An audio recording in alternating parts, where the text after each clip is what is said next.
चर्चा के दौरान सत्ता पक्ष के 21 माननीय सदस्यों ने और 15 प्रतिपक्ष के माननीय सदस्यों ने अनुदान की मांगों की इस सार्थक चर्चा को आगे बढ़ाने में अपना योगदान दिया है। मैं इन सभी को हृदय से धन्यवाद देता हूं कि उन्होंने इस पूरी चर्चा को सार्थक बना करके इस बात को साबित किया है कि वास्तव में लोकतंत्र की सर्वोच्च संस्था के रूप में विधायिका अपनी जिम्मेदारियों का निर्वहन कर रहा है और समस्या का समाधान का रास्ता संवाद हो सकता है। और उस संवाद के माध्यम से इस सदन ने साबित किया है, मुझे लगता है कि जो भी एजेंडा था सदन का, उस पूरे एजेंडे को सदन ने पूरा किया है और एजेंडे के अनुरूप सदन की कार्रवाई चली है। मैं धन्यवाद दूंगा अपने नेता प्रतिपक्ष माननीय माता प्रसाद पांडे जी को। उनकी सहजता, उनकी सरलता, उनकी विनम्रता सबको आकर्षित करती है और वे स्वस्थ रहें, दीर्घजीवी हों, शिवपाल जी का श्राप उन पर न लगे,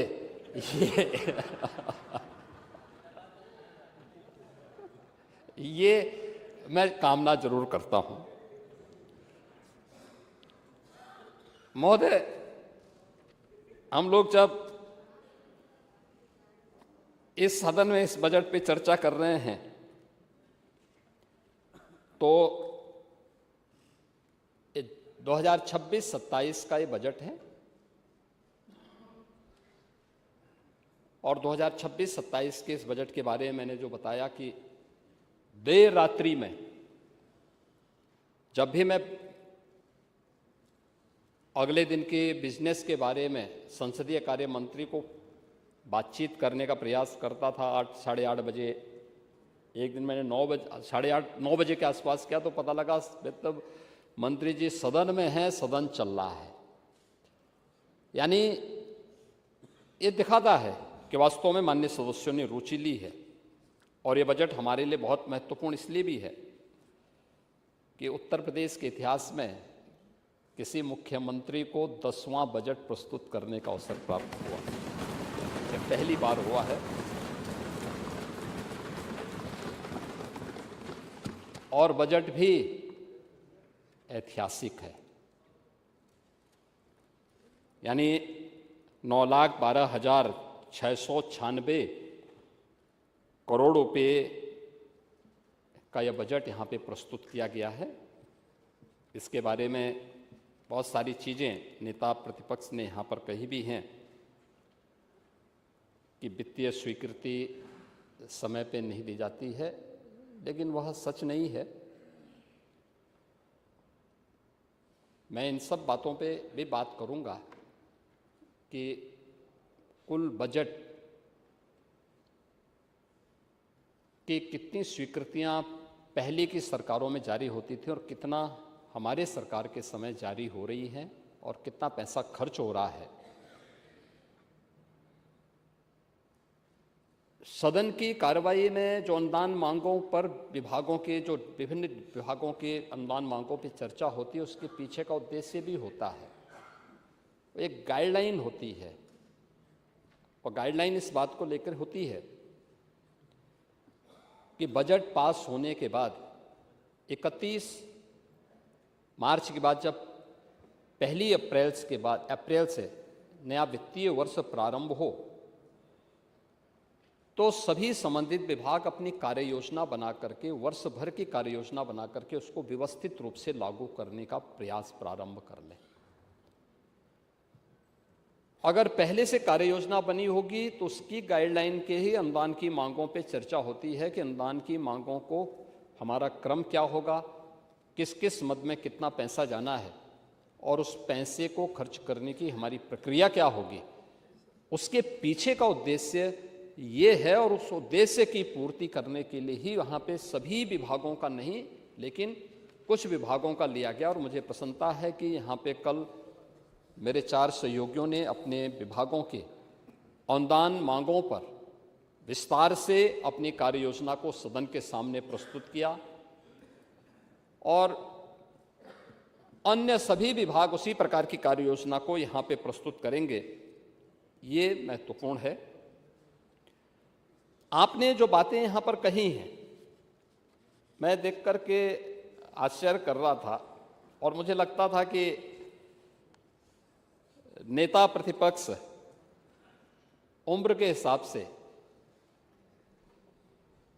आंकड़ों में घालमेल नहीं करेंगे।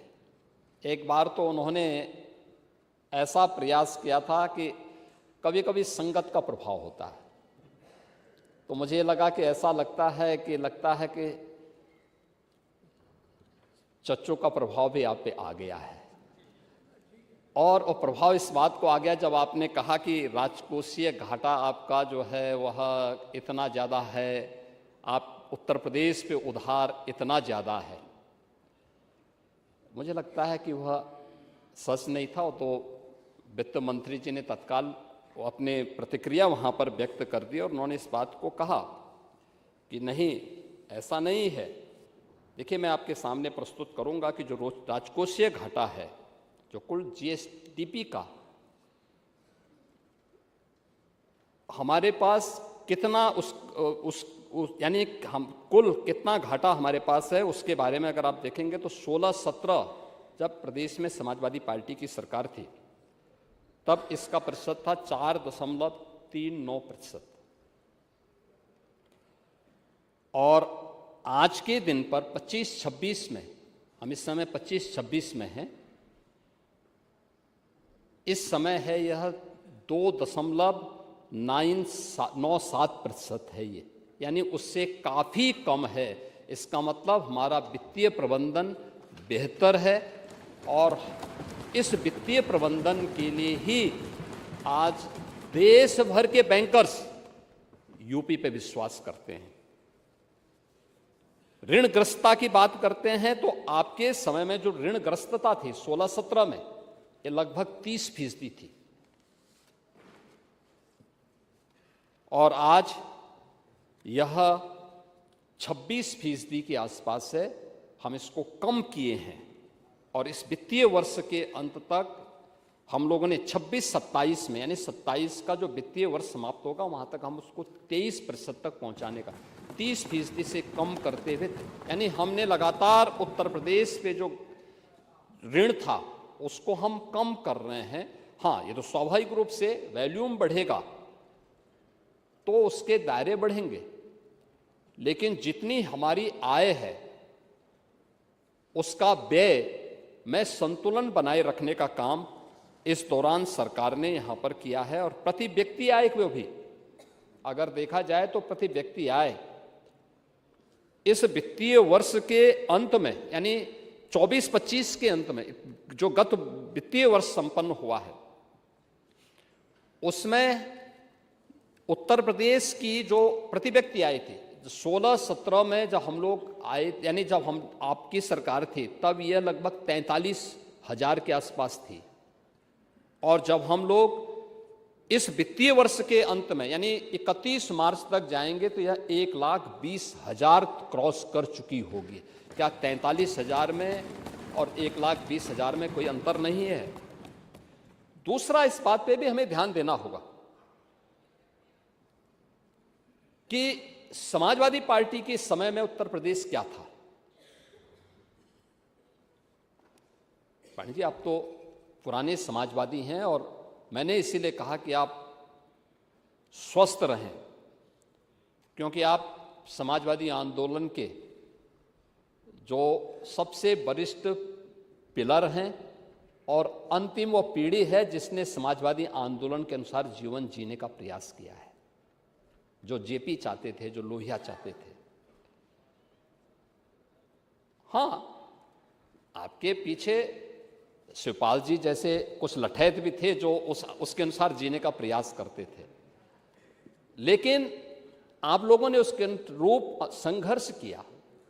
लेकिन आने वाली पीढ़ी ने प्रदेश का क्या हाल किया? क्या स्थिति थी उत्तर प्रदेश की? और हम इस बात को कहते हैं,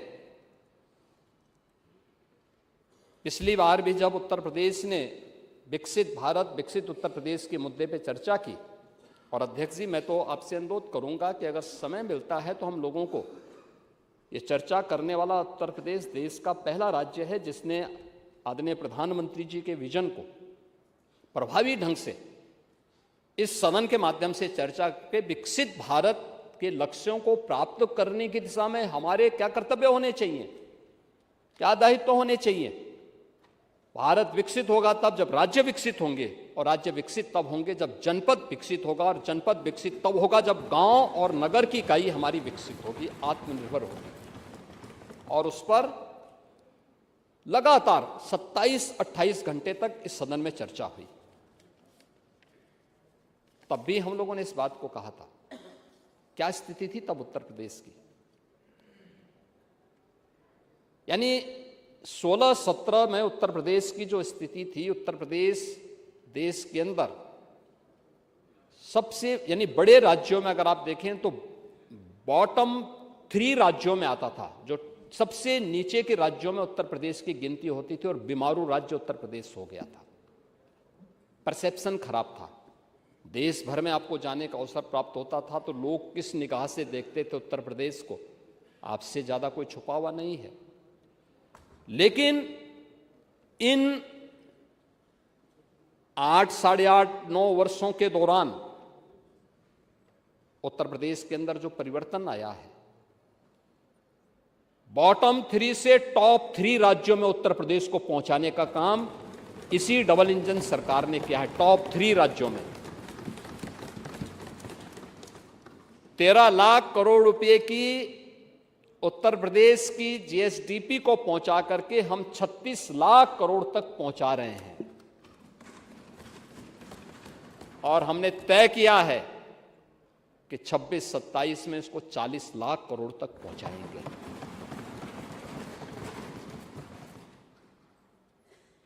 परसेप्शन चेंज हुआ है। अब 2017 के पहले कोई भी व्यक्ति रहा होगा, कोई भी व्यक्ति रहा होगा तो उत्तर प्रदेश का कोई भी नौजवान था, कोई भी नागरिक था, किसी भी तबके का, कोई व्यापारी हो, उद्यमी हो, कोई भी रहा हो, वो देश के अंदर जाता था, उसके बारे में अच्छी धारणा नहीं होती थी, लोग शक की निगाहों से देखते थे।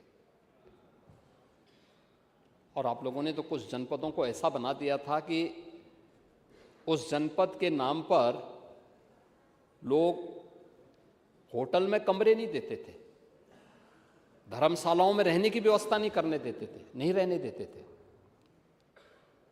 लेकिन आज मैं कह सकता हूं कि हमारे उत्तर प्रदेश का नागरिक देश के अंदर और दुनिया के अंदर कहीं जाता है तो दुनिया गौरव से चेहरा, सामने वाले का चेहरा चमकता है। अच्छा, उत्तर प्रदेश से ये परसेप्शन, ये जो परिवर्तन आया है, ये सरकार की नीतियों के कारण, स्पष्ट नीति और शुद्ध नियत के नाते ये परिवर्तन देखने को मिला है। और इसी परिवर्तन का परिणाम है कि हम लोगों ने उत्तर प्रदेश को आज देश के अंदर टॉप 3 राज्यों के अंदर पहुंचाया है।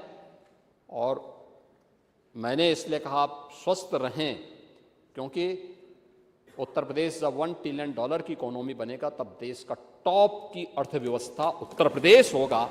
इस दृष्टि से हम लोग इस बजट को इस माननीय सदन में प्रस्तुत किए हैं।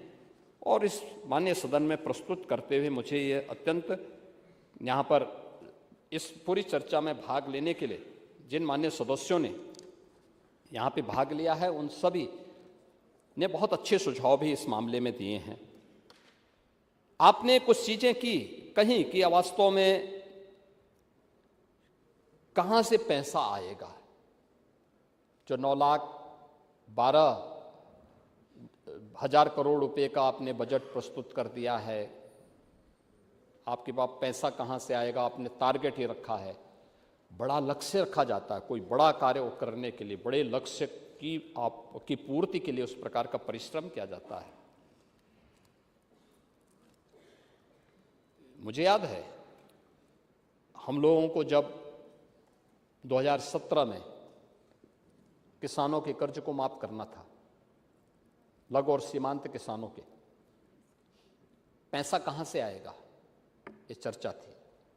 बैंकर्स के पास जाते थे, परसेप्शन खराब था, कोई कर्ज देने को तैयार नहीं था।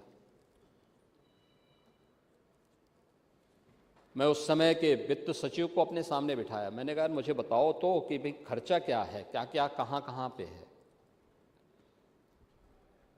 और हम लोगों ने उस समय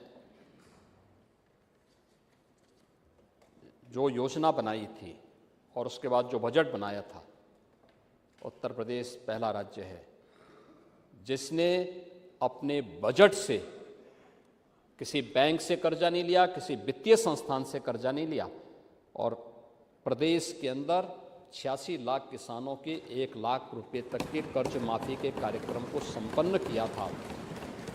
उत्तर प्रदेश ने किया था। ये सारा पैसा हमने बजट से दिया था। हम लोग आए थे, बजट प्रदेश का खजाना खाली, बैंक कोई पैसा देने को तैयार नहीं। हाँ, हमने लीकेजेस रोके, भ्रष्टाचार पर प्रभावी अंकुश लगाया, और प्रभावी अंकुश लगाने का परिणाम था कि प्रदेश की वित्तीय स्थिति सुदृढ़ होती हुई दिखाई दी। और आज हम लोग इस स्थिति में पहुंचे। पीएलए को हम लोगों ने इसीलिए बंद किया कि 31 मार्च तक जो पैसा खर्च होगा वो वहाँ रहेगा, या जिस योजना का पैसा जाएगा वो वहाँ रहेगा, शेष पैसा वापस आ जाएगा। क्योंकि डंप पड़ता था, वो पैसा डंप पड़ा रहता था। उस पैसे का उपयोग हो सके, हम इसलिए उस पैसे को वापस लेते हैं और डिमांड के अनुसार फिर उस पैसे को यहाँ से वापस भेजते हैं। उसके अनुरूप ये कार्रवाई आगे बढ़ती है। हम लोगों ने इस बारे में, इस बात को, यानी जो यहाँ पे मैंने पहले भी कहा कि जो कुछ कल जो यहाँ पे एक अधिनियम पारित किया है माननीय सदन ने, FRBM से संबंधित रिजर्व बैंक की गाइडलाइन के अनुरूप, ये रिजर्व बैंक की गाइडलाइन है किसी भी राज्य के लिए, और उसी को उत्तर प्रदेश फॉलो भी कर रहा है कि हम लोग FRBM की उस अधिनियम के अंतर्गत ही हमारे ऊपर कोई भी कर्ज हो और हमारी जो वित्तीय अनुशासन हो उसके अनुरूप हो। और उत्तर प्रदेश देश के अंदर उन राज्यों में से है और उसमें अग्रणी राज्य है जिसने रिजर्व बैंक की इस गाइडलाइन को अक्षरशः पालन किया है और उसको कहीं भी विचलित नहीं होने दिया है। महोदय, उत्तर प्रदेश के अंदर हम लोगों ने इन सभी बातों पर विशेष रूप से ध्यान दिया है। और खास तौर पर जब आप कह रहे थे कि देखिए, आपके समय में जो रेवेन्यू एक्सपेंडिचर होता था वह तो सामान्य वेतन, पेंशन आदि के मद में खर्च हो जाता है, लेकिन कैपिटल एक्सपेंडिचर जो होता है, यह जो पूंजी बनती है, इससे जो इंफ्रास्ट्रक्चर तैयार होता है, इसके बारे में विशेषज्ञों के जो राय है वो बहुत महत्वपूर्ण मायने रखती है। नीति आयोग हो, रिजर्व बैंक हो या अन्य वित्तीय संस्थान हैं, इसके बारे में बहुत सारी ऐसी बातें कहते हैं कि अगर हम एक पैसा लगाते हैं किसी इंफ्रास्ट्रक्चर पर तो वह बदले में 5 से 6 गुना रिटर्न करता है, एम्प्लॉयमेंट जनरेट करता है, अन्य सुविधाएं उपलब्ध कराता है, यानी रोजगार भी उससे सृजित होते हैं, लोगों के जीवन को भी आसान बनाने में वो योगदान देता है। और उत्तर प्रदेश में आपके यहाँ 16-17 में उत्तर प्रदेश के अंदर जो कैपिटल एक्सपेंडिचर था वह 71,000 करोड़ रुपए के आसपास था, और आज यह है 1,77,000 करोड़ रुपए से अधिक का। आप अनुमान करें कि सरकार किस रूप में इसको आगे बढ़ाने का कार्य कर रही है। और अगर आप इसको देखेंगे कि ये चीज, और ये देश के अंदर सर्वाधिक है, ऐसा नहीं कि इसमें हम कहीं पीछे हों, सबसे ज्यादा देश के अंदर है, सबसे ज्यादा। मैंने परसों भी इस बात को कहा था कि हम लोग जब आए थे तब उत्तर प्रदेश के अंदर जो हमारा क्रेडिट डेबिट रेशियो था, सीडी रेशो, बैंक में उत्तर प्रदेश का नागरिक जितना पैसा जमा करता था उसका केवल 43 से 44% ही उत्तर प्रदेश के अंदर खर्च हो पाता था। हम लोगों ने इसको बढ़ाया, जब उद्योग लगे, इंफ्रास्ट्रक्चर बनना प्रारंभ हुआ, तो आज ये लगभग 61-62% तक पहुंच चुका है। यानी लगातार वह पैसा, यूपी का पैसा यूपी में लगे, इसके लिए लगातार कार्यक्रम चल रहे हैं और इसके माध्यम से लाखों नौजवानों ने अपने रोजगार के सृजन को भी आगे बढ़ाने का काम किया है। आप रोजगार की बात कर रहे थे, आपने सही कहा कि सरकारी नौकरी के साथ साथ स्थानीय स्तर पर भी रोजगार का सृजन होना चाहिए और सबसे बड़ा उसका माध्यम होता है एमएसएमई। जिस राज्य के पास एमएसएमई का सबसे बड़ा नेटवर्क होगा, सस्ता मैन पावर होगा, कुशल मैन पावर होगा, वह राज्य बड़े औद्योगिक निवेश को करने में सफल हो सकता है। 17 के पहले ये संभावनाएं थीं, लेकिन आप लोगों की सरकार के भय के नाते उस समय कोई व्यक्ति प्रदेश के अंदर निवेश करने को तैयार नहीं था। एमएसएमई यूनिट की हालत बहुत खराब थी। ऐसा नहीं कि ये हमने बनाए हों, ऐसा नहीं, हम लोगों ने तो प्रोत्साहन दिया उनको। मुरादाबाद का ब्रास वर्षों से चला आ रहा है, सदियों से चला आ रहा है। फिरोजाबाद का ग्लास सदियों से है।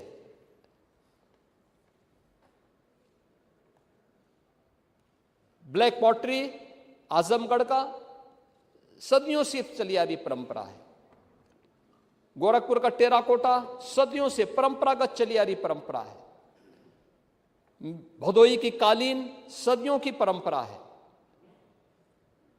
लेकिन ये सब हताश और निराश थे।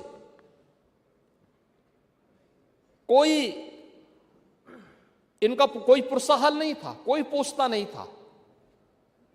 सरकार आई, सरकार ने इनकी मैपिंग की, सर्वे करवाए, क्या कुछ हो सकता है, इनको सर्वे करके इनको कहां पे आवश्यकता पड़ती है, डिजाइन में, टेक्नोलॉजी में, पैसे में, पैकेजिंग में, मार्केटिंग में, प्रशिक्षण में, कहां पे हो सकता है। सरकार ने उसके साथ कार्रवाई प्रारंभ की। 1 डिस्ट्रिक्ट 1 प्रोडक्ट 2018 में हमने प्रारंभ किया और आज मुझे बताते हुए प्रसन्नता है, देश के अंदर 96 लाख एमएसएमई यूनिट यूपी रखता है। अकेले यूपी के पास 96 लाख एमएसएमई यूनिट है। 3 करोड़ से अधिक एमएसएमई यूनिट, इस यूनिट में 3 करोड़ से अधिक उत्तर प्रदेश के नागरिक कार्य कर रहे हैं। उससे रोजगार उनको प्राप्त हो रहा है, स्वरोजगार उससे प्राप्त हो रहा है।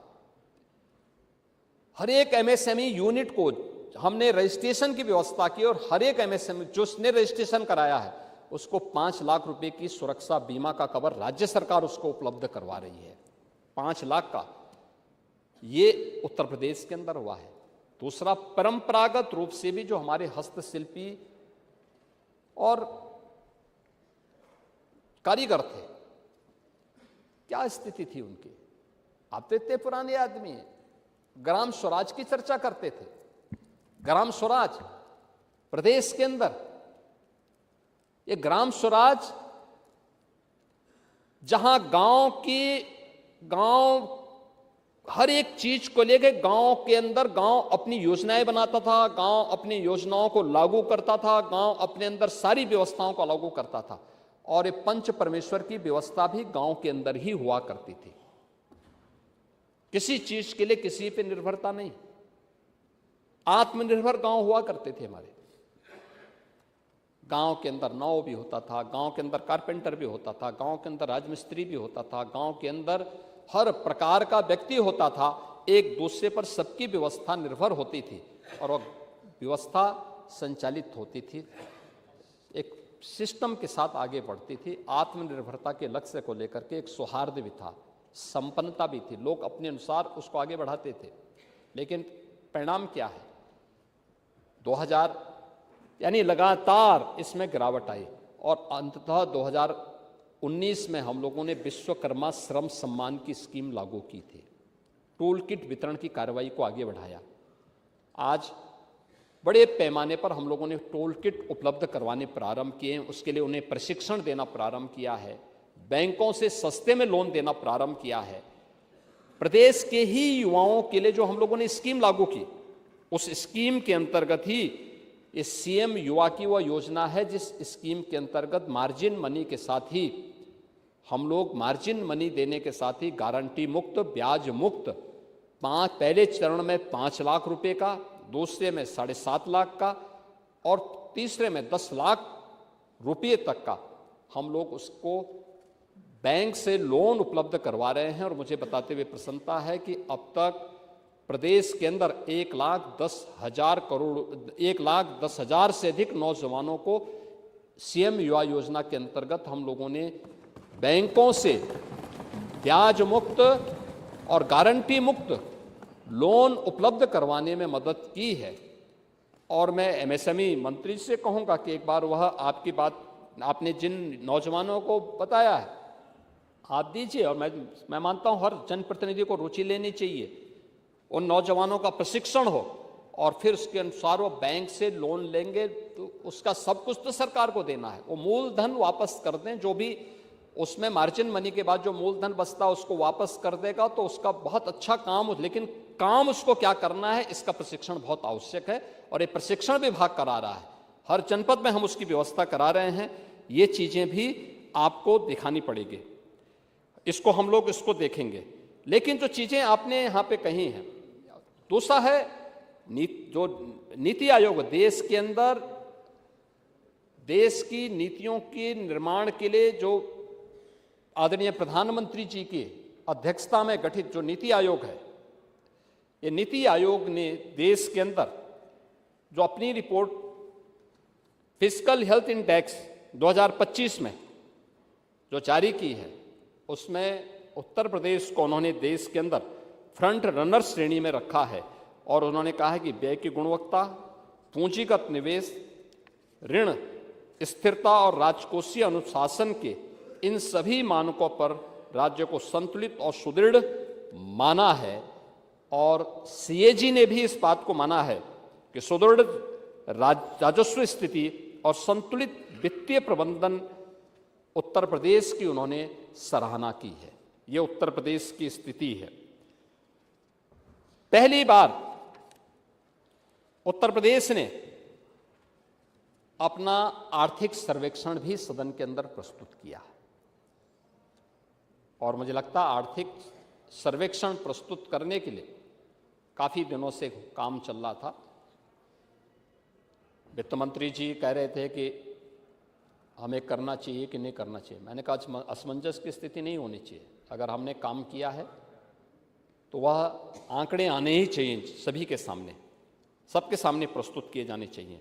और यहाँ पे पहली बार उत्तर प्रदेश पहला राज्य होगा जिसने आर्थिक सर्वेक्षण सदन के सामने प्रस्तुत किया है और वह भी यह इस सदन के सामने आपके सामने वो चीज़ें सब कुछ आपके सामने यहाँ प्रस्तुत हुई हैं। और आज हम कह सकते हैं ये जो प्रयास हुए हैं सरकार के द्वारा निरंतर किए जाने वाले प्रयास हैं, उन प्रयासों का परिणाम है कि आज उत्तर प्रदेश एक देश के अंदर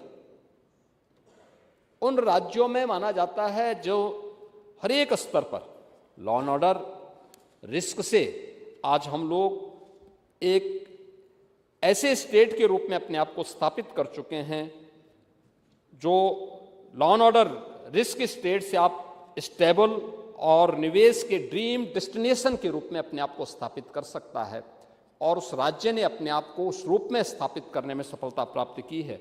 ये उत्तर प्रदेश की आज की नई पहचान बनी है।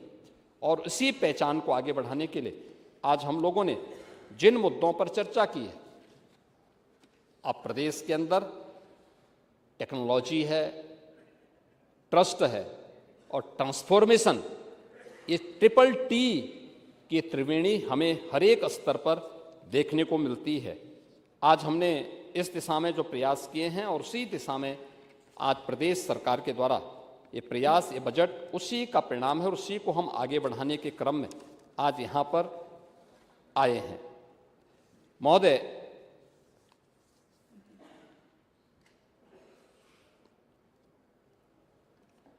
प्रदेश के अंदर जो अन्य विभिन्न मुद्दों पे जब चर्चा करने से पहले इस बजट की जो महत्वपूर्ण बातें हैं, मैं उनकी ओर भी माननीय सदन का ध्यान आकर्षित करना चाहूँगा, क्योंकि तमाम माननीय सदस्य उन सभी की पॉइंट के बारे में जानने की इच्छुक होंगे कि जो कुछ बातें यहाँ पे माननीय वित्त मंत्री जी ने अपने बजट भाषण में कही थी, वह आखिर क्या है और उसके परिणाम कैसे सामने आने वाले हैं। खासतौर पर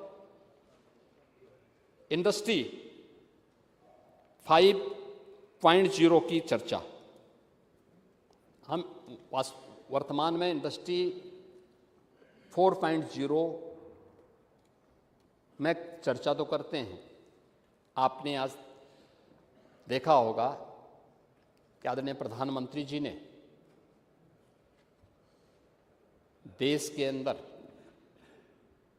पहली बार EI इम्पैक्ट समिट दिल्ली के अंदर चल रहा है।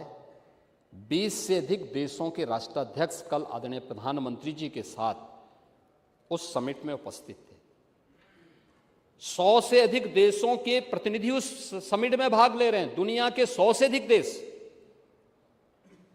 भारत एक उस फील्ड का एक नया लीडर बनकर के उभरा है और उस दिशा में इंडस्ट्री 4.0 ने तो हमें ऑटोमेशन की तरफ, इंटरनेट ऑफ थिंग्स की तरफ, बिग डेटा और EI के माध्यम से हमारी बढ़त बढ़ाई।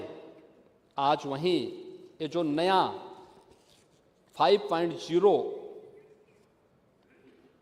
की जो एक इंडस्ट्री जो 5.0 की हम बात कर रहे हैं, तो इसमें अब जो टेक्नोलॉजी केंद्रित जो नया मॉडल सामने आ रहा है, वह मानव केंद्रित और मूल्य आधारित एक औद्योगिक व्यवस्था की स्थापना पर आधारित होना है। और इसमें जो सबसे बड़ी भूमिका का निर्वहन करने वाला है EI, आज औद्योगिक क्रांति का एक प्रमुख एनेबलर बनने जा रहा है। ये बहुत महत्वपूर्ण होने जा रहा है।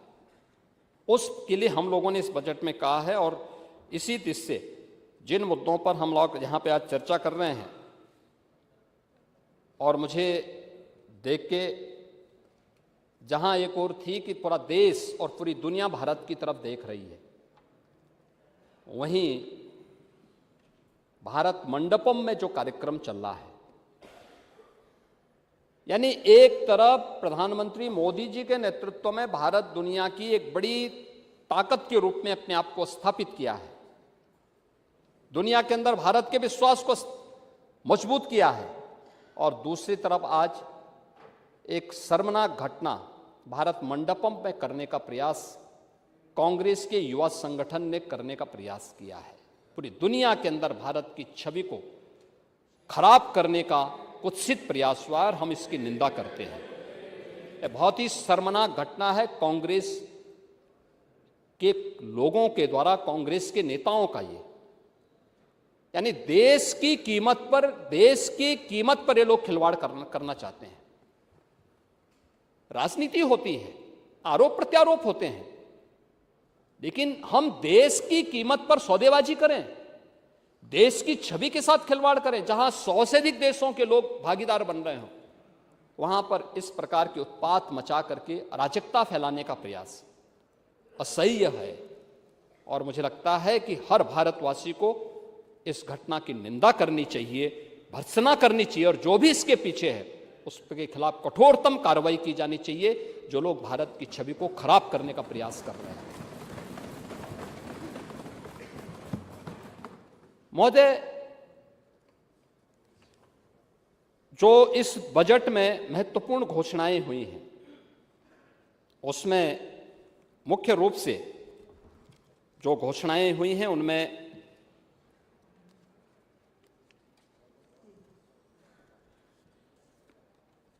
कुछ मुद्दे ऐसे हैं जिन मुद्दों पर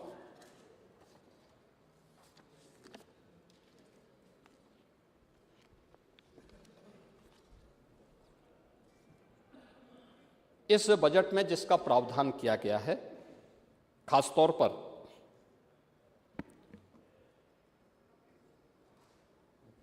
डाटा सेंटर की स्थापना के बारे में हम लोगों ने जो स्टेट डाटा सेंटर अथॉरिटी के गठन की बात की है। डाटा क्या है और इसके बारे में मुझे लगता है कि कुछ उदाहरण के साथ में मैं माननीय सदन का ध्यान भी आकर्षित करना चाहूँगा कि कैसे इसका इम्पैक्ट होता है और कैसे एक गेम चेंजर हो सकता है। प्रभाव क्या है इसका, कैसे हो सकता है। यानी डाटा के बारे में आज पूरी दुनिया के अंदर ये मान्यता है। पहले एक समय था जब दुनिया के अंदर ऑयल इकोनॉमी मानी जाती थी, यानी जिसके पास तेल है अर्थव्यवस्था पर उसका कब्जा है। बाद में जितनी भी अन्य टेक्नोलॉजी आई, जिसको आप आज की इमर्जिंग टेक्नोलॉजी के रूप में जानते हैं, या फिर अलग अलग समय में आई जिसका एकाधिकार था, उन लोगों ने उस पर अपना आधिपत्य स्थापित करने का प्रयास किया। लेकिन आज के समय में जो हमारा मानना है कि, और पूरी दुनिया भी इस बात को मानती है कि एआई आज के समय का जो सबसे बड़ा वो बनने जा रहा है, वो एआई बनने जा रहा है। और एआई ही ऑयल का स्थान लेने वाला है और किस रूप में लेने जा रहा है, इसके बारे में सबसे पहली जो रिक्वायरमेंट उसकी है वो डाटा सेंटर की है। और डाटा सेंटर की दिशा से उत्तर प्रदेश के अंदर ने अपने कई कदम बढ़ाए हैं। हमने उसके लिए डाटा सेंटर क्लस्टर की स्थापना की कार्यक्रम को आगे बढ़ाया है। 2017 के पहले उत्तर प्रदेश के अंदर डाटा सेंटर नहीं थे, लेकिन हम लोगों ने इसके बाद डाटा सेंटर स्थापित करने की कार्रवाई की है और अब तक हमारे पास कई डाटा सेंटर यूपी के अंदर स्थापित हो चुके हैं और कई हमारे पास प्रस्तुत हैं। लेकिन उसका क्लस्टर किस रूप में हमारे लिए उपयोगी हो सकता है और ये जो न्यू ऑयल के रूप में काम करेगा, इसकी उपयोगिता को हमें बहुत महत्वपूर्ण ढंग से समझना होगा। खासतौर पर जो डिजिटल डाटा को स्टोर करना, उसको प्रोसेस करना, उसको मैनेज करना, ये तीन महत्वपूर्ण प्रक्रियाएं उसकी जो होती हैं। और उसी दिशा से हम लोगों ने इस बात को ध्यान में रख करके आगे बढ़ाया है, जिसमें हम लोग इस बात को मानते हैं कि हमारे पास जो कुछ भी है, यानी अब तक शासन की जो कार्यप्रणाली थी, हमने डाटा सेंटर अथॉरिटी के गठन की इस प्रक्रिया को क्यों आगे बढ़ाया।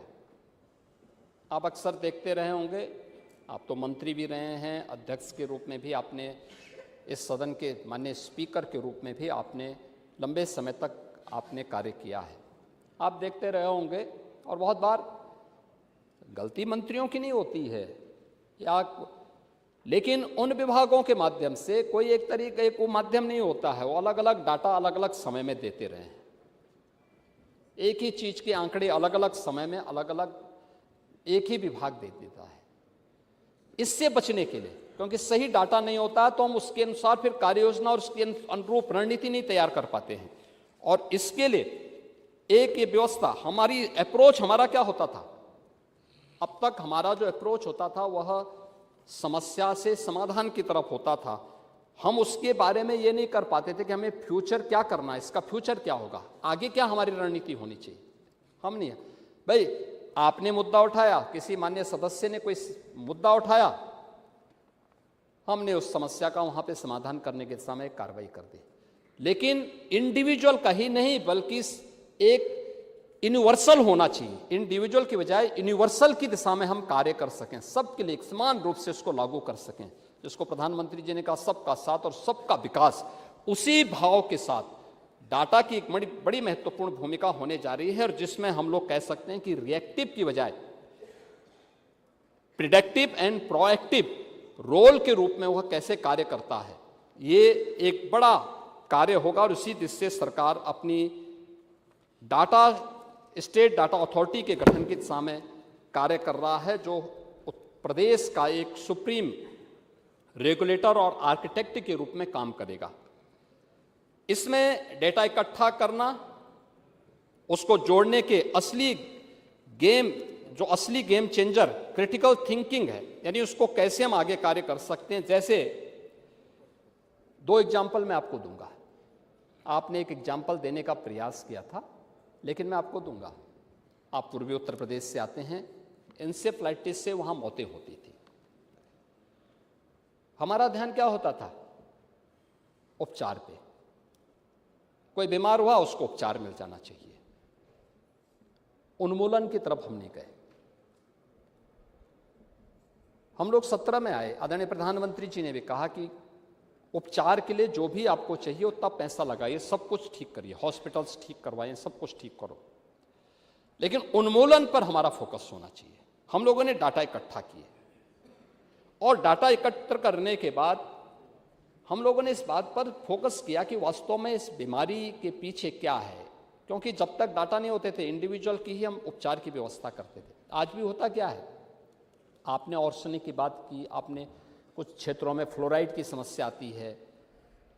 आप देखते होंगे अलग अलग स्थानों पर प्रदेश के अंदर 9 क्लाइमेटिक जोन है। क्लाइमेटिक जोन के अनुसार अलग अलग क्षेत्रों में अलग अलग प्रकार की बीमारियां भी अलग अलग समय में देखने को मिलती हैं। हर जगह डेंगू नहीं होता, हर जगह इंसेफ्लाइटिस यूपी के अंदर नहीं होता, हर जगह मलेरिया नहीं होता, हर जगह कालाजार या चिकनगुनिया नहीं होता। ये सभी बीमारियां अलग अलग जगह में, या हर जगह कैंसर नहीं होता।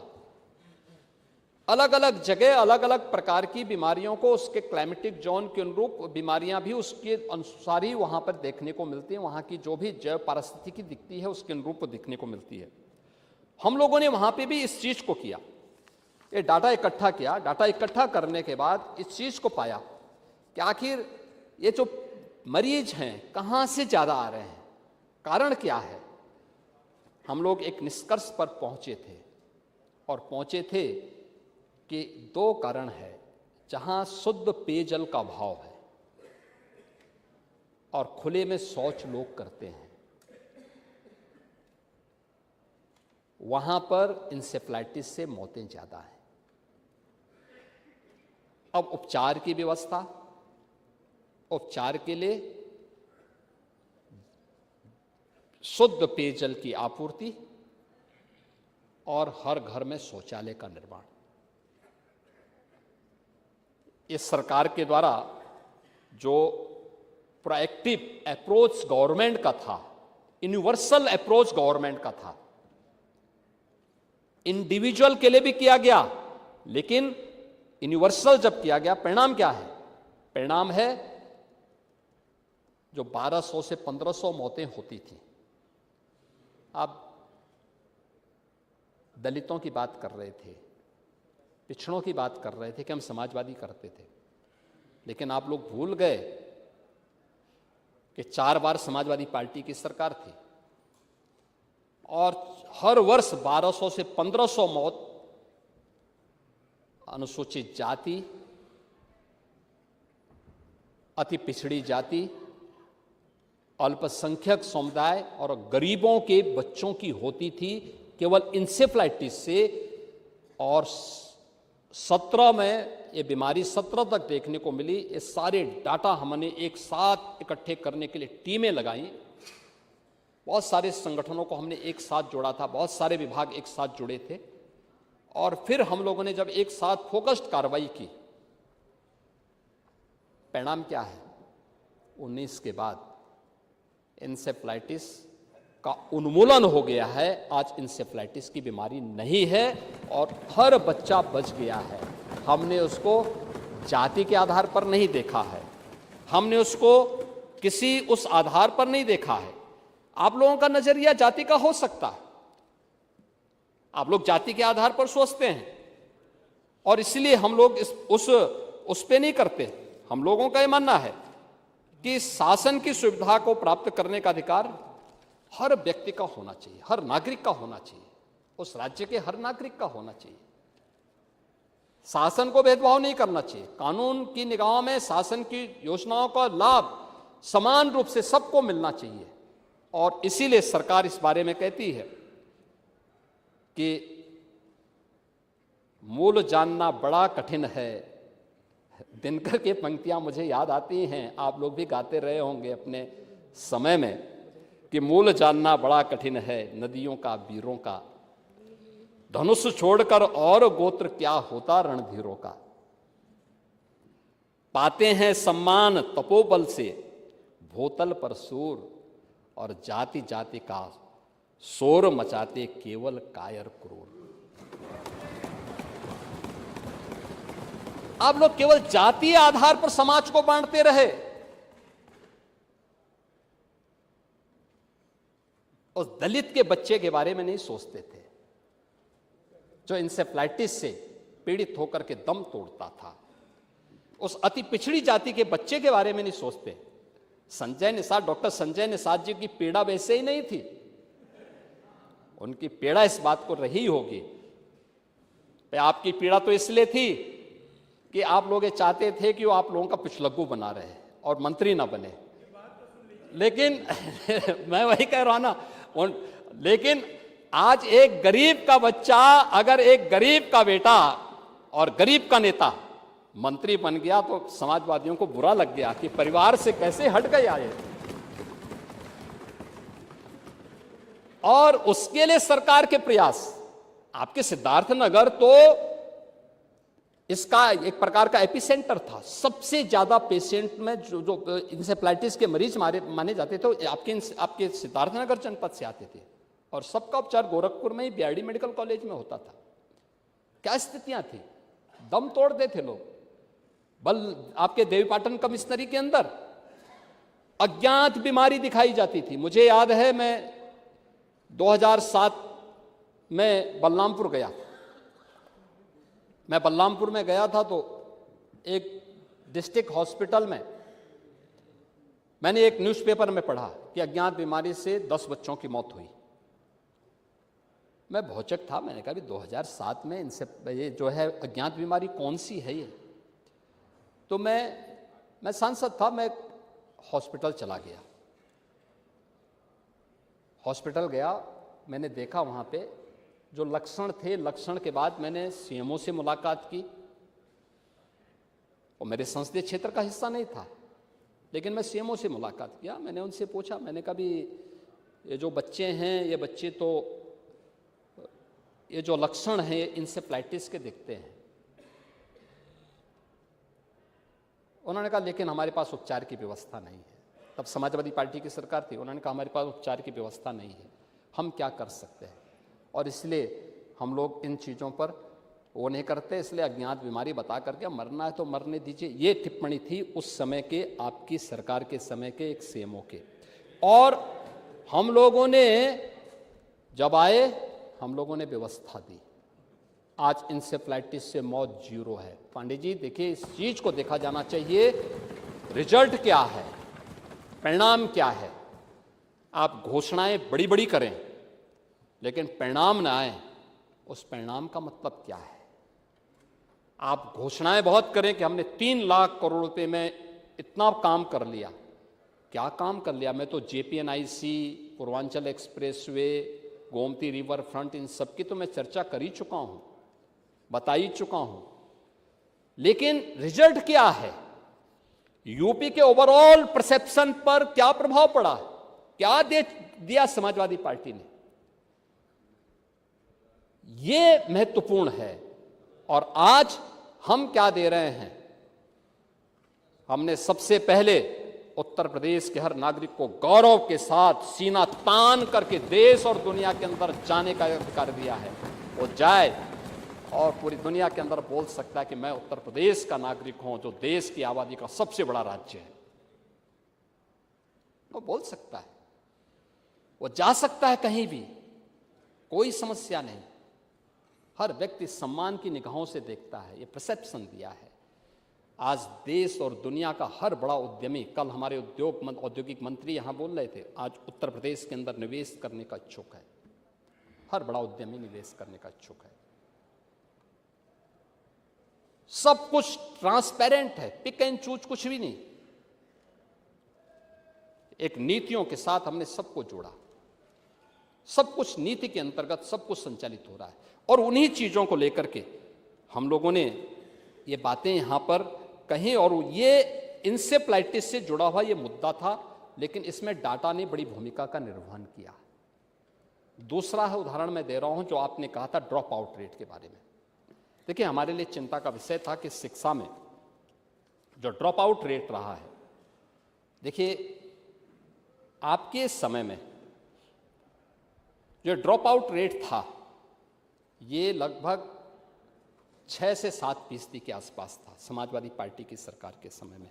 आज ये लगभग 0% से लेकर के 3 के आसपास है। लेकिन इसके पीछे कारण क्या था? हम इसको नीचे लाने में क्यों सफल हुए? अलग अलग, ये मैं प्राइमरी की बात कर रहा हूं, ये प्राइमरी की बात कर रहा हूं मैं, लेकिन आज हम इसको सफल करने, इसको हम लोग ड्रॉप आउट रेट को नीचे न्यूनतम लाने में क्यों सफल हुए हैं? खास तौर पर देखिए, आम धारणा क्या थी, और मुझे अफसोस हो रहा था, आपने सीएम कंपोजिट विद्यालय की बात की। इस सीएम कंपोजिट विद्यालय केवल हम एक जिले में पहले चरण में 2 दे रहे हैं, लेकिन सच्चाई ये है कि हम इसको न्याय पंचायत स्तर तक बनाना चाहते हैं। 8000 न्याय पंचायतें हैं, 8000 न्याय पंचायतों में 8000 ऐसे विद्यालय बनाने की दिशा में हम कार्य कर रहे हैं। इस बजट में भी हमने पैसा 150, हम गत वर्ष पैसा दे चुके हैं, 150 का इस बार भी हम पैसा दे चुके हैं। यानी पहले चरण में हर विधानसभा क्षेत्र में एक एक बन जाए, और एक एक बनने के बाद फिर हम लोग इसको ब्लॉक स्तर पर ले जाएंगे, फिर न्याय पंचायत स्तर पर लेके जाएंगे।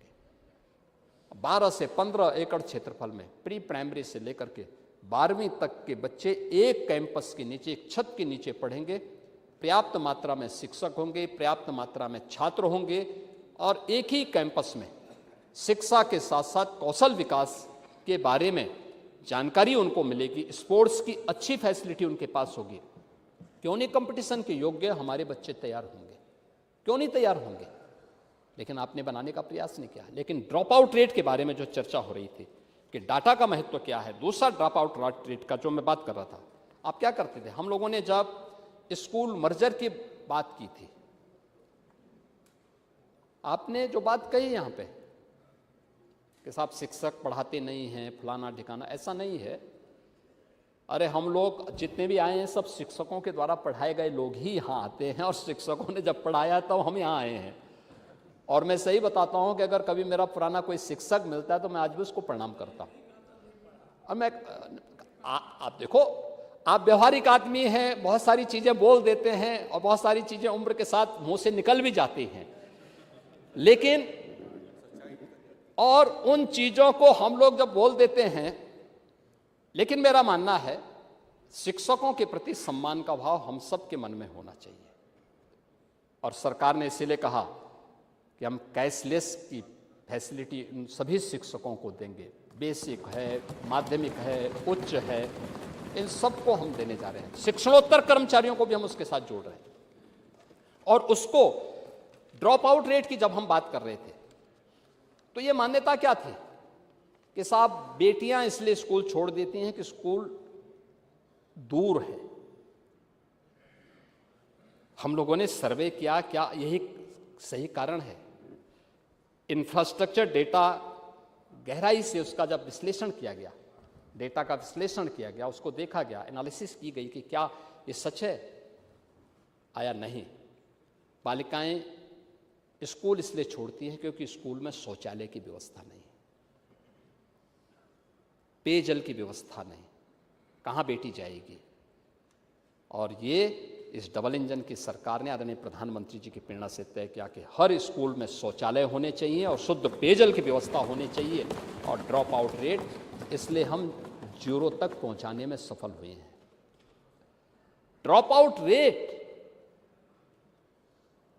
याद करिए ना, 17 के पहले उत्तर प्रदेश की बेसिक शिक्षा परिषद में पढ़ने वाली बेटियां नंगे पैर स्कूल जाती थी। 60% से अधिक बेटियां नंगे पैर जाती थी स्कूल।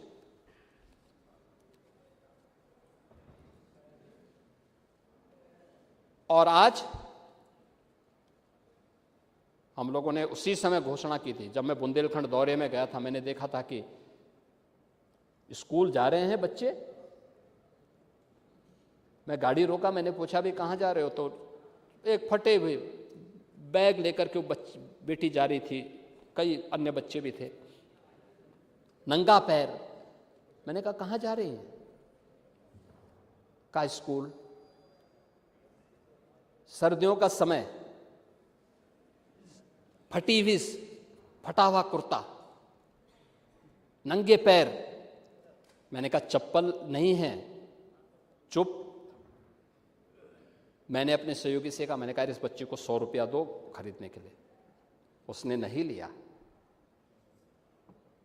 मैंने कहा अकेले स्कूल जाती हो, और कौन कौन लोग हैं? कहा नहीं, सब गांव के अन्य, सब गांव की ही बेटियां सभी थी। उन्होंने कहा सब एक साथ हम लोग जा रहे हैं। यानी ये स्थितियां थी। तो मैंने ये पूछा, मैंने कहा भाई वगैरह नहीं है? कहा साहब भाई है, लेकिन भाई तो अंग्रेजी स्कूल में पढ़ता है। मैं क्या करूं? नहीं देखो, गलत बोल रहे हैं आप लोग, पिक एंड चूज करते थे। मैं जब लीकेजेस रोकने की बात करूंगा ना तो बता दूंगा उस समय सही। नहीं, मैं बताऊं, समाजवादी पेंशन स्कीम केवल समाजवादी कैडर को। अरे कम से कम जिस कांग्रेस की बैसाखी से वहां पहुंचे थे, उस कांग्रेस के ही नेताओं को दे देते, नहीं दिया। चेहरा देख करके देते थे, और किसी और को नहीं देते थे। अरे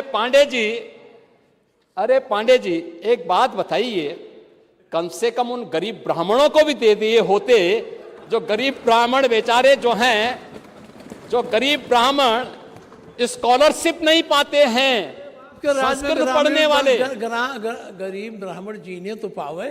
नहीं, मैं वही कह रहा हूं ना, नहीं दिए।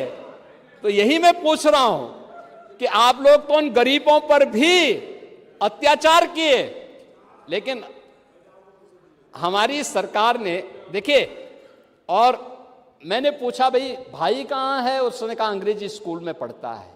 मैंने कहा उसके पास भी चप्पल नहीं है? कहाँ नहीं, उस तो भाई है ना। मैं उसी दिन शाम को वापस आया लखनऊ। मैंने बुलाया वित्त सचिव को भी और बेसिक शिक्षा परिषद के भी प्रिंसिपल सेक्रेटरी को बुलाया। मैंने कहा भी देखो, प्रदेश भर के हर बेटी के लिए 2 uniform, bag, books, shoes, socks ये अनिवार्य रूप से करो पूरे प्रदेश भर में। और इस प्रक्रिया को हम लोगों ने आगे बढ़ाया। मैंने खर्चा जोड़ा इसका। देखो, इसी सदन में चर्चा होती थी। मैंने कहा भी कितना खर्चा आता है इसमें, एक इंडिविजुअल को खरीद के दिखाओ मेरे सामने। पता लगा 800 रुपये में ये सब आ जाता है। मैंने कहा ठीक। तो पहले 4 साल हम लोगों ने जिले में पैसा भेजा, पैसे भेज के कहा गया कि लोकल स्तर पर आप प्रोक्योर करिए। स्वाभाविक रूप से फिर बाद में हुआ कि बालकों को भी दे दिया जाए। हमने कहा सभी बच्चों को दो, जो भी बेसिक शिक्षा परिषद में पढ़ने वाले बच्चे हैं सभी बच्चों को दे दो। और उन बच्चों के लिए हमने, देखो, यहां पे भी जाति नहीं देखी, क्षेत्र, जाति, मत, मजहब नहीं देखा, क्योंकि सरकार के लिए पाप है अगर सरकार इस प्रकार का भाव रखती है। तो हम लोगों ने सबको समान रूप से दिया, और समान रूप से देने के बाद फिर सरकार ने इस बात को कहा कि भाई ठीक है, अब ये चीज़ें हो गई। हमने कहा, आता था भाई इतनी स्वेटर एक साथ कौन दे देगा? लुधियाना से भी नहीं आ पाता था, यूपी के अंदर भी नहीं आ पाता था। इतने जो यूनिफॉर्म कौन देगा? तमाम शिकायतें आती थी कि कहीं समय पे मिला है, कहीं नहीं मिला है। तो हमने कहा, ये काम करो, अब इन बच्चों को आधार से लिंक कर लो, इनके नाम हैं, आधार से लिंक करो, अकाउंट खोलो और इनके अकाउंट में अब 800 की बजाय 1200 रुपया भेज दो। हर साल 1200 रुपये के हिसाब से उन बच्चों को देते हैं। ये है यूनिवर्सल लॉ का नियम, सबको समान, यही व्यवस्था है। और सरकार ने उसी अप्रोच को आगे बढ़ाया। बेटी के ड्रॉप आउट रेट को कम करने में डाटा की क्या भूमिका हो सकती है, और स्टेट डाटा अथॉरिटी के गठन के पीछे की सरकार की मंशा क्या है, सरकार ने कैसे इसको आगे बढ़ाया है, ये उसके पीछे की धारणा यहाँ पर मुझे चूंकि रखनी थी, इसलिए मैंने यहाँ पर बताया कि इसलिए हम स्टेट के अंदर, राज्य के अंदर अन्य योजनाओं को इसी प्रभावी ढंग से हम क्रियान्वित कर सकेंगे। यह एक प्रभावी क्रियान्वयन का एक सरकार का तरीका है, और उसको हम लोग यहाँ पर आगे बढ़ा रहे हैं। महोदय, यहाँ पे जो बजट में अन्य बातों की घोषणा हुई है, खासतौर पर एक बड़ी घोषणा हम इस अवसर पर, आपने देखा होगा कि इस बार के बजट में हम लोगों ने बहुत सारी ऐसी घोषणाएं की हैं जो राज्य के नौजवानों की दृष्टि से भी, महिलाओं की दृष्टि से भी, गरीबों की दृष्टि से भी होने जा रहा है, और इस पर हम लोग पूरी तरह कार्य कर रहे हैं। वर्तमान में जो डेटा सेंटर की स्थिति है, जिसमें हम उत्तर प्रदेश के अंदर आज उसका हब बनाने की दिशा में तेजी के साथ अग्रसर हुए हैं, और उत्तर प्रदेश का जो लक्ष्य है, हमारा मानना है कि 2030 तक हम 5 गीगावाट डेटा सेंटर क्षमता प्रदेश के अंदर बने, इस दिशा में हम कार्य कर रहे हैं।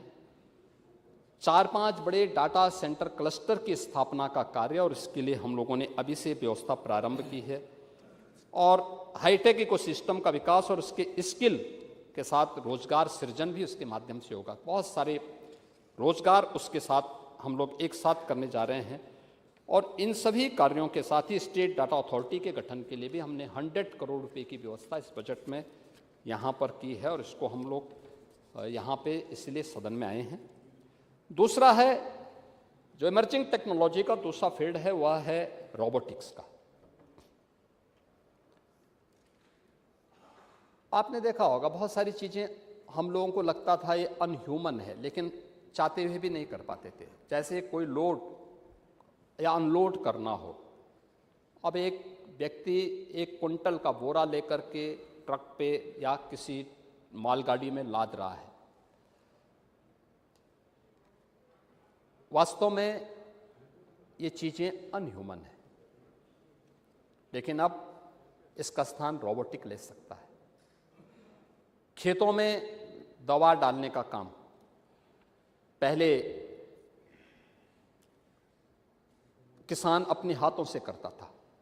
आप मुझे बताइए, जो जहरीले कीड़े उस पेस्टिसाइड से मर रहे हैं, क्या उसको नुकसान नहीं पहुंचा रहा है जो उसको छिड़काव कर रहा है?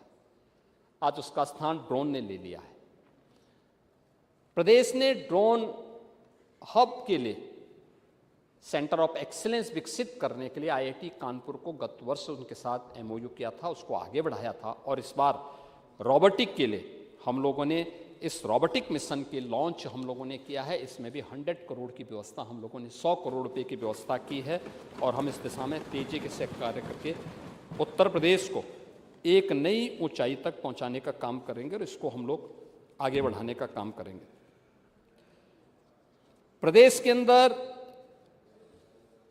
जो अन्य कार्य हम लोग करने जा रहे हैं, खासतौर पर जो आर्टिफिशियल इंटेलिजेंस के क्षेत्र में, मैं आज उत्तर प्रदेश के नौजवानों के लिए एक बड़ी घोषणा भी करना चाहूँगा कि आपने कल देखा होगा कि देश के अंदर आदरणीय प्रधानमंत्री जी ने जिस एआई समिट का उद्घाटन दिल्ली में किया है, वो एआई समिट में 20 राष्ट्राध्यक्षों ने अपने संबोधन में जो बातें कही हैं, बहुत महत्वपूर्ण बातें कही हैं, और डाटा के एआई के बारे में कि एआई किस रूप में नई संभावनाओं को आगे क्रिएट कर सकता है, इसमें हमारी क्या भूमिका हो सकती है। लेकिन उसके लिए स्किल मैन पावर चाहिए। उस स्किल मैन पावर के लिए आज उत्तर प्रदेश सरकार अपने नौजवानों के लिए, क्योंकि हमारा मानना है कि यही गेम चेंजर होने वाला है और इसमें यूपी के युवाओं को, यूपी के स्केल का, क्योंकि उत्तर प्रदेश देश का ऐसा राज्य है जिस राज्य ने 56 से 60% हमारे पास जो युवा है वह कामकाजी है, यानी जो हमारे पास आबादी है यह कामकाजी है और इसको कार्य चाहिए। उस कामकाजी युवा के लिए एआई की भूमिका क्या हो सकती है, खास तौर पर हमारे स्कूल कॉलेजेस में पढ़ने वाले बच्चों के लिए। तो इसमें हम लोग उनके लिए एआई टूल्स के फ्री वर्जन का उपयोग करने के लिए उनको अब तक पैसे देने की आवश्यकता पड़ेगी और उत्तर प्रदेश सरकार इस मामले में 25 लाख उत्तर प्रदेश के नौजवानों को एआई वर्जन को फ्री में उपलब्ध करवाने की दिशा में एक बड़ी कार्य योजना के साथ कार्य करेगी। यह उत्तर प्रदेश के नौजवानों के लिए हम लोग एक नई कार्यक्रम की घोषणा करने जा रहे हैं और इस दिशा में उच्च मांग वाले जो हमारे क्षेत्र हैं इसके लिए जो उनका स्किल डेवलपमेंट के लिए जो हम कार्य करेंगे, इसमें एआई है, डेटा साइंस का है, रोबोटिक्स का है, मशीन लर्निंग का है, ड्रोन टेक्नोलॉजी का है। इन सभी के अनुरूप कार्य में उसको पारंगत बनाने के लिए सरकार इस दिशा में कार्य करेगी।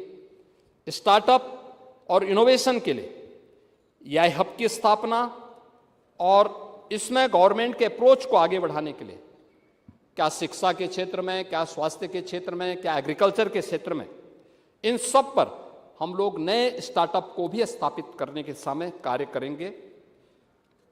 इसके अलावा और भी अन्य कार्यक्रमों को हम इस दिशा में सरकार आगे बढ़ाएगी। खासतौर पर कल यहाँ पे कृषि मंत्री ने भी इस दिशा में काफ़ी चीज़ें इसमें यहाँ पे घोषणा की होगी और मैं इस बारे में कहूँगा कि सटीक खेती के लिए युवा एआई का, आर्टिफिशियल इंटेलिजेंस का उपयोग करके किसानों को मौसम की भविष्यवाणी के बारे में, मिट्टी के स्वास्थ्य विश्लेषण के बारे में, वहाँ पर फसलों पर किसी प्रकार के कीड़ों के हमले के पूर्व चेतावनी देने के बारे में, इन सब के बारे में वे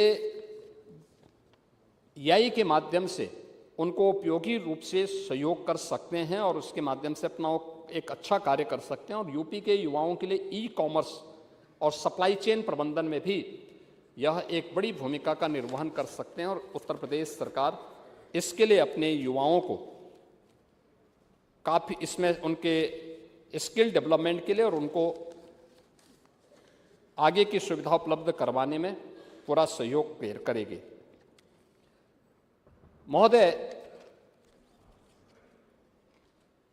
प्रदेश सरकार ने जिन अन्य क्षेत्रों में की घोषणा यहाँ पर की है और ख़ास तौर पर उसमें सिटी इकोनॉमिक रीजन, हम सब इस बात को जानते हैं कि आज के समय में जो हमारी जो सबसे बड़ी, यानी जब हम आर्थिक विकास की बात करते हैं तो अर्बनाइजेशन यानी शहरीकरण उसका एक महत्वपूर्ण घटक हो जाता है और इस दिशा में प्रदेश सरकार ने कुछ कदम उठाए हैं। प्रदेश के अंदर हम लोगों ने तय किया है कि शहरी अर्थव्यवस्था, आज की समय की जो इकोनॉमी है वह शहरी अर्थव्यवस्था है और शहरी अर्थव्यवस्था की दृष्टि से 50% से अधिक शहरीकरण की दिशा में हम कैसे कदम उठा सकते हैं, इसके लिए हम लोग कार्य कर रहे हैं। और लखनऊ और उसके अगल बगल के जनपदों को हम लोगों ने स्टेट कैपिटल रीजन के रूप में स्थापित करने के लिए लखनऊ और उसके आसपास के जितने भी जनपद हैं, लखनऊ, सीतापुर, हरदोई, उन्नाव, रायबरेली, बाराबंकी, इन सब को लेकर के यह सिटी इकोनॉमिक जोन के रूप में इसको हम डेवलप करेंगे और इसके माध्यम से एक जोन यहाँ पर हम विकसित करने जा रहे हैं। दूसरा जोन हम विकसित करने जा रहे हैं काशी मिर्ज़ापुर, यानी काशी से लेकर के विंध्याचल तक। काशी में वाराणसी है, चंदौली है, गाजीपुर है, आपका जौनपुर है और मिर्ज़ापुर कमिश्नरी में भदोई, सोनभद्र और मिर्ज़ापुर, यह एक रीजन होगा जिसको हम लोग इकोनॉमिक जोन के रूप में बना करके फिर इसके विशेषज्ञों के साथ मिलकर के व्यापक कार्य योजनाएं तैयार हो रही हैं। इस पे काम प्रारंभ हो चुका है और इसके लिए भी धनराशि की व्यवस्था हम लोगों ने इस बजट में की है। महोदय, जो बहुत बड़ी घोषणा इस बार सरकार ने की है वह की है, बजट भाषण में जो वित्त मंत्री जी ने एक बात और कही है वह है जन विश्वास सिद्धांत के अनुरूप सरकार नए कार्यक्रम को आगे बढ़ाएगी। क्या है जन विश्वास सिद्धांत? खासतौर पर अब तक हम लोग ईज ऑफ डूइंग बिजनेस की बात करते थे, व्यवसाय की सुगमता, लेकिन ये जन विश्वास सिद्धांत क्या है? और उस जन विश्वास सिद्धांत के लिए यानी अभी इस चीज को लेते हुए सरकार ने इस दौरान काफी चीजें की हैं। जैसे हमने स्पीड ऑफ डूइंग बिजनेस की एक मॉडल स्टेट के रूप में उत्तर प्रदेश को स्थापित किया, लेकिन रेगुलेटरी फ्रेमवर्क को इस रूप में तैयार करना कि लाइसेंसिंग, रजिस्ट्रेशन और इंस्पेक्शन की जो कार्रवाई है इसमें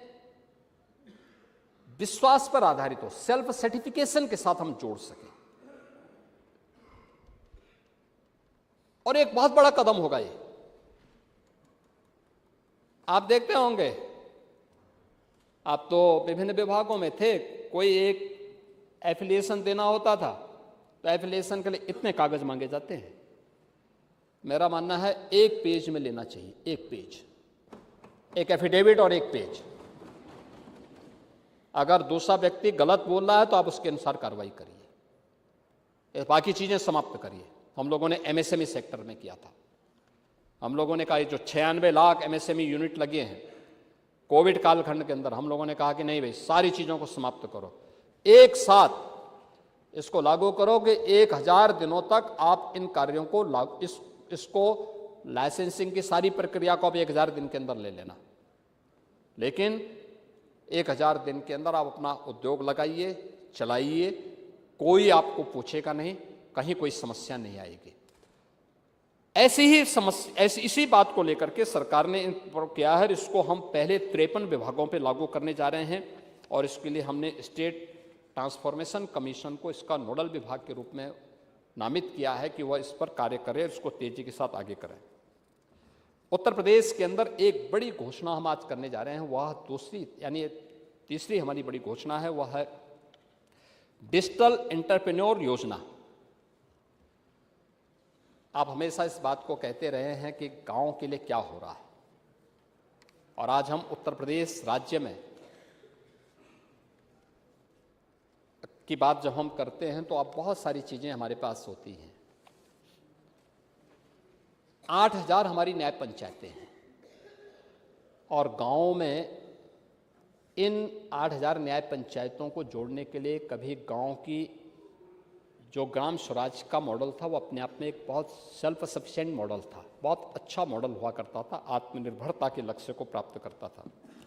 हम लोग 8000 न्याय पंचायतों में डिजिटल उद्यमी स्थापित करेंगे, उनका चयन करेंगे और 8000 डिजिटल उद्यमियों में से 50% केवल वहाँ की उसी क्षेत्र, उसी न्याय पंचायत की कोई बेटी या बहू होगी। 50% महिलाओं के लिए हम इसमें आरक्षण की सुविधा करेंगे और इसमें इनको हम 10 लाख रुपए तक का ब्याज मुक्त ऋण की व्यवस्था भी करने जा रहे हैं। इसके लिए बजट में हम लोगों ने व्यवस्था की है और गांव के अंदर वे सभी प्रकार की वे सुविधाएं उपलब्ध करवाएंगे जो गांव उन सुविधाओं से वंचित था, जो जिनको लेकर के अब तक गांवों के अंदर जैसे ऑप्टिकल फाइबर की फैसिलिटी की बात होती है या फिर उसके माध्यम से बहुत सारे ऐसे गांव के प्रोडक्ट को कहीं अन्य जगह पहुंचाने के लिए, ऑनलाइन ट्रेडिंग के लिए उसको वो करना हो, अन्य कार्यों के लिए, तो उसको हम आगे बढ़ाने का काम करेंगे।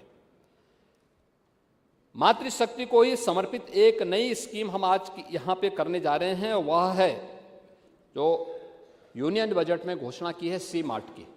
उसी तर्ज पर उत्तर प्रदेश के अंदर हम लोग घोषणा करेंगे महिला उद्यमी उत्पाद विपणन केंद्र के रूप में, और ये बड़ा काम होगा। उत्तर प्रदेश के अंदर लगभग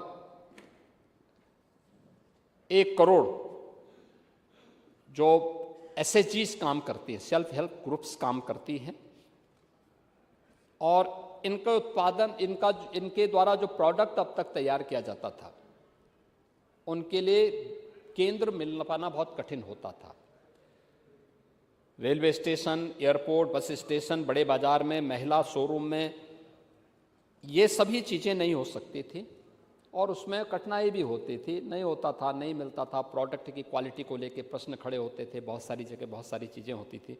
हम लोग न्याय पंचायत स्तर के साथ साथ और फिर ये महिला विपणन केंद्र के साथ साथ इसको आगे बढ़ा, इसी के साथ हम उसको भी जोड़ने जा रहे हैं, जिसमें 100% महिलाएं होंगी, और इसमें हम लोगों ने 100 करोड़ की व्यवस्था भी उनके लिए हम करने जा रहे हैं, जिसमें उनके लिए शॉपिंग कॉम्प्लेक्स न्याय पंचायत स्तर पर तैयार करेंगे, और महिला SHGs के द्वारा जो भी प्रोडक्ट बनाया जाएगा उस प्रोडक्ट को वहाँ से बिक्री की व्यवस्था, और फिर उसको हम इस दूसरी स्कीम के साथ में जो मैंने यहाँ पे डिजिटल एंटरप्रेन्योर इस योजना जोड़ी है, ये सभी उसके साथ जुड़ेंगी।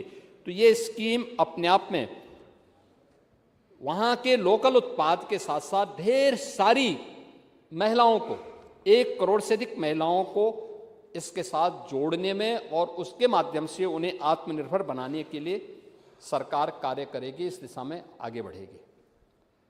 पांडे जी, हमारे सामने जो सबसे बड़ा चैलेंज रहा है, उत्तर प्रदेश जैसे राज्य में हमारी आबादी तो बहुत बड़ी है, लेकिन उत्तर प्रदेश के अंदर मातृ मृत्यु दर MMR और शिशु मृत्यु दर IMR, इसका जो रेशो है काफ़ी खराब रहा है। अगर आप देश के स्तर पर तुलना करेंगे, हम काफ़ी पीछे थे। 17 में जब हम आए थे उस समय की तुलना करेंगे, इसकी स्थिति बहुत खराब थी, और आज हम लोगों ने तय किया है कि प्रतिवर्ष उत्तर प्रदेश में लगभग 60 लाख इसमें संस्थागत प्रसव करने के लिए मातृ वंदना योजना के अंतर्गत भारत सरकार ने एक घोषणा की है कि भाई ये संस्थागत प्रसव होंगे तो जच्चा बच्चा दोनों सुरक्षित होगा। अगर मां ही सुरक्षित नहीं है तो बच्चा कैसे सुरक्षित हो पाएगा?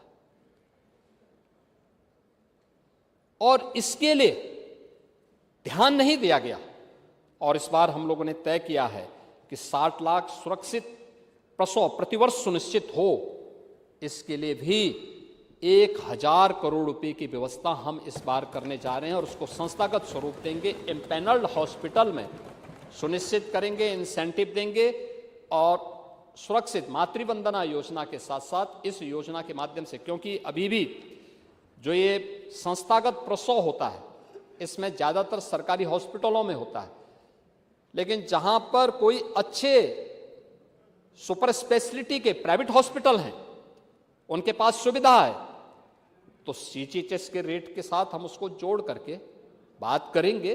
जो आपने कहा था कि हाई फाई रेट बंद हो, उस रेट के साथ हम उनके साथ बातचीत करेंगे और उसको बातचीत करके एक व्यवस्था बनाएंगे।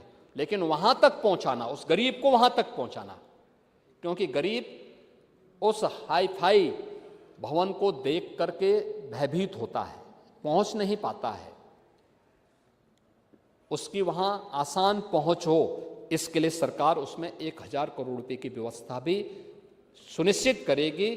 तो इससे न केवल सुरक्षित मातृत्व रहेगा बल्कि सुरक्षित बचपन भी रहेगा, और उस दिशा में भी सरकार कार्य करेगी। कृषि एक्सपोर्ट को सपोर्ट मिशन के लिए भी हम लोगों ने बजट में घोषणा की है। हमारा अन्नदाता किसान मेहनत करता है, पसीना बहाता है, लेकिन उसके उत्पाद को सही दाम नहीं मिल पाता है, और हम उत्तर प्रदेश के अंदर अब वह यहाँ के अन्नदाता किसानों का प्रोडक्ट भी ग्लोबल मार्केट पर पहुँच जाए, उसके लिए हम लोगों ने पहले चरण में 100 करोड़ रुपए का प्रावधान बजट में किया है। और इसके साथ ही पिछली बार हम लोगों ने कहा था कि 40 लाख ट्यूबवेल यूपी के अंदर हैं। तो आपके समय में तो जब बिजली नहीं आती थी तो ट्यूबवेल चलने का नाम ही कोई नहीं लेता था। भगवान भरोसे सब था। न रहेगा बांस न बजेगी बांसुरी। आप न बिजली देते थे, न ट्यूबवेल चलता था, तो बेचारा आज किसी को खेती करनी होती थी तो वह जैसे तैसे कर लेता था। आत्महत्या से वैसे थोड़ा मौतें होती थी, लेकिन हम लोगों ने 16 लाख ट्यूबवेल को जो बिजली के कनेक्शन से जुड़े हुए थे, हमने कहा नहीं, अब अन्नदाता किसान फ्री में बिजली देगा। फ्री में बिजली यानी फ्री में हम उसको अन्नदाता किसान को ट्यूबवेल के लिए फ्री में बिजली की व्यवस्था करेंगे। और इस पे हर वर्ष सरकार 3000 करोड़ रुपए खर्च कर रही है और उनको उपलब्ध करवा रही है। सिंचाई की क्षमता को बढ़ाया गया, विस्तार किया गया। आप देखो ना, सरयू नहर राष्ट्रीय परियोजना कब से लंबित पड़ी हुई थी। शिवपाल जी इसीलिए भाग गए, उनको मालूम था ये नाम आएगा। सिंचाई मंत्री के रूप में उन्होंने क्या काम किया? वो कह रहे हैं ना, कल वो टिप्पणी कर रहे थे स्वतंत्र देव जी पे, लेकिन हमें कहते हैं बाणसागर की परियोजना हो, अर्जुन सहायक की हो, या सरयू नहर राष्ट्रीय परियोजना हो, मध्य गंगा की हो, आज सरकार उस पर कार्य कर चुकी है या कार्य कर रही है। हमने लाखों हेक्टेयर लैंड को सिंचाई की सुविधा भी दी है, लेकिन जो ऐसे ट्यूबवेल हैं जहां किसान आज भी डीजल से अपना पंपिंग सेट चला करके सिंचाई करता है, उन ट्यूबवेल को हम सोलर पैनल देने की व्यवस्था करने जा रहे हैं। और उस दिशा में हम लोगों ने 2000 करोड़ रुपए की व्यवस्था भी इसमें की है। और अब किसान को हम लोगों ने टेक्नोलॉजी के साथ जोड़ने की कार्रवाई भी की है। और मैं तो कृषि मंत्री से कहूँगा, एक बार आपको लेके जाए ना, खेती की बात खेत पर। और मैं वही कह रहा हूँ ना, खेती की बात खेत में, और कैसे होते नहीं, वो भी कृषि मंत्री भी किसान होंगे, उनकी सेहत नहीं बताती है, कि सेहत तो नहीं बताती कि खेती करते होंगे कि सेहत बताती नहीं है। आप लगते हैं किसान, लेकिन आप खेती नहीं करते होंगे इस उम्र में। तो हम लोगों ने ये व्यवस्था हम लोग यहां पे करने जा रहे हैं। अन्नदाता किसान को हमें समर्पित कर रहे हैं कि अन्नदाता किसान इन चीजों को उनको हम लोग करेंगे।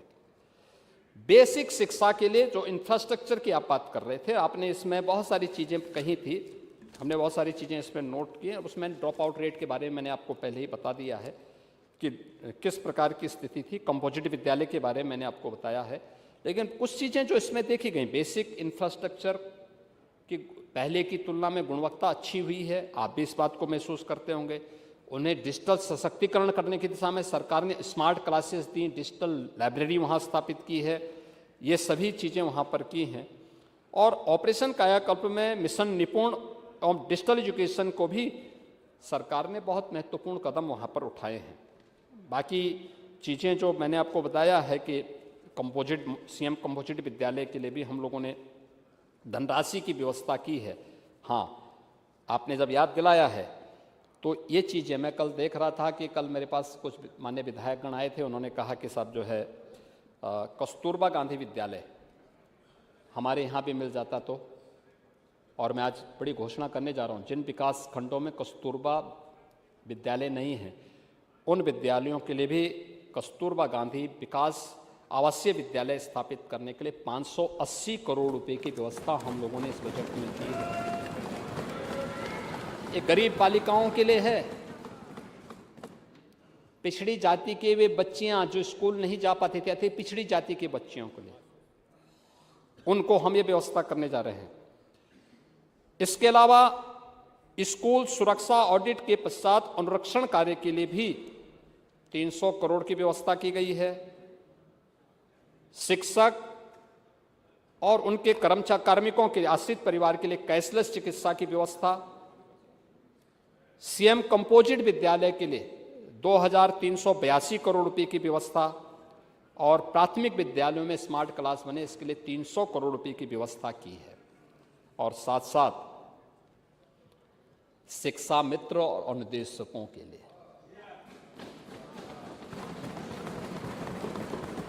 देखिए, पांडे जी सच स्वीकार करना चाहिए, आप 3000 रुपया देते थे, हमने 10,000 किया था उनका मानदेय। हाँ, ओहो भाई, आप तो उसको बढ़ाए भी नहीं ना, आप तो बढ़ाए भी नहीं। जो भारत सरकार देती थी वही 3,000 था। लेकिन आज हम इस बात को यहां घोषणा कर रहे हैं कि अब अप्रैल से हम शिक्षा मित्रों को 18,000 रुपया देंगे।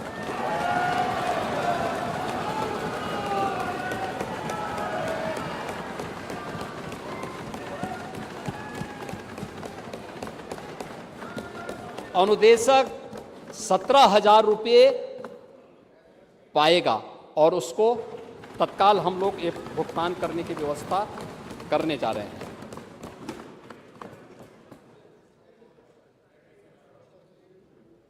माध्यमिक शिक्षा,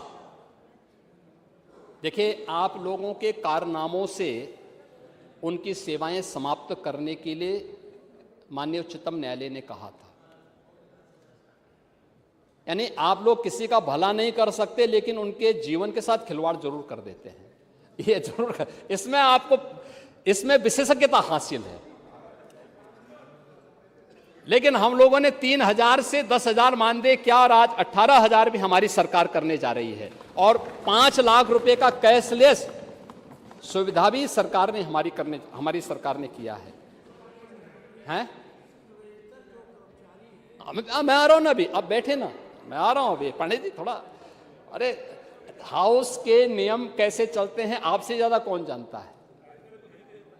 आप उस चेयर पे एक लंबे समय तक रहे हैं और इसीलिए आपके प्रति, चेयर के प्रति सम्मान का भाव, क्योंकि वो चेयर मेंटर है, सबको मॉनिटर भी करती है और गाइड भी देती है।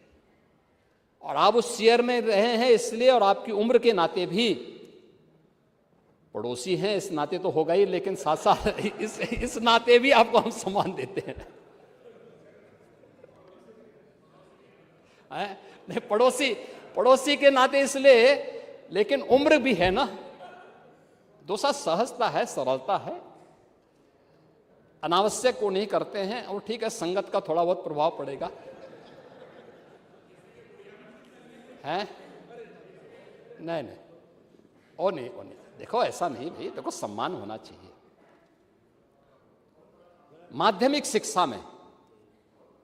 शिक्षा में मैंने पहले भी कहा, देखो, हम लोगों के मन में इच्छा होती है कि जिन स्कूलों में हम पढ़े थे वहां का इंफ्रास्ट्रक्चर क्या है, कैसे होगा, कैसे होना चाहिए।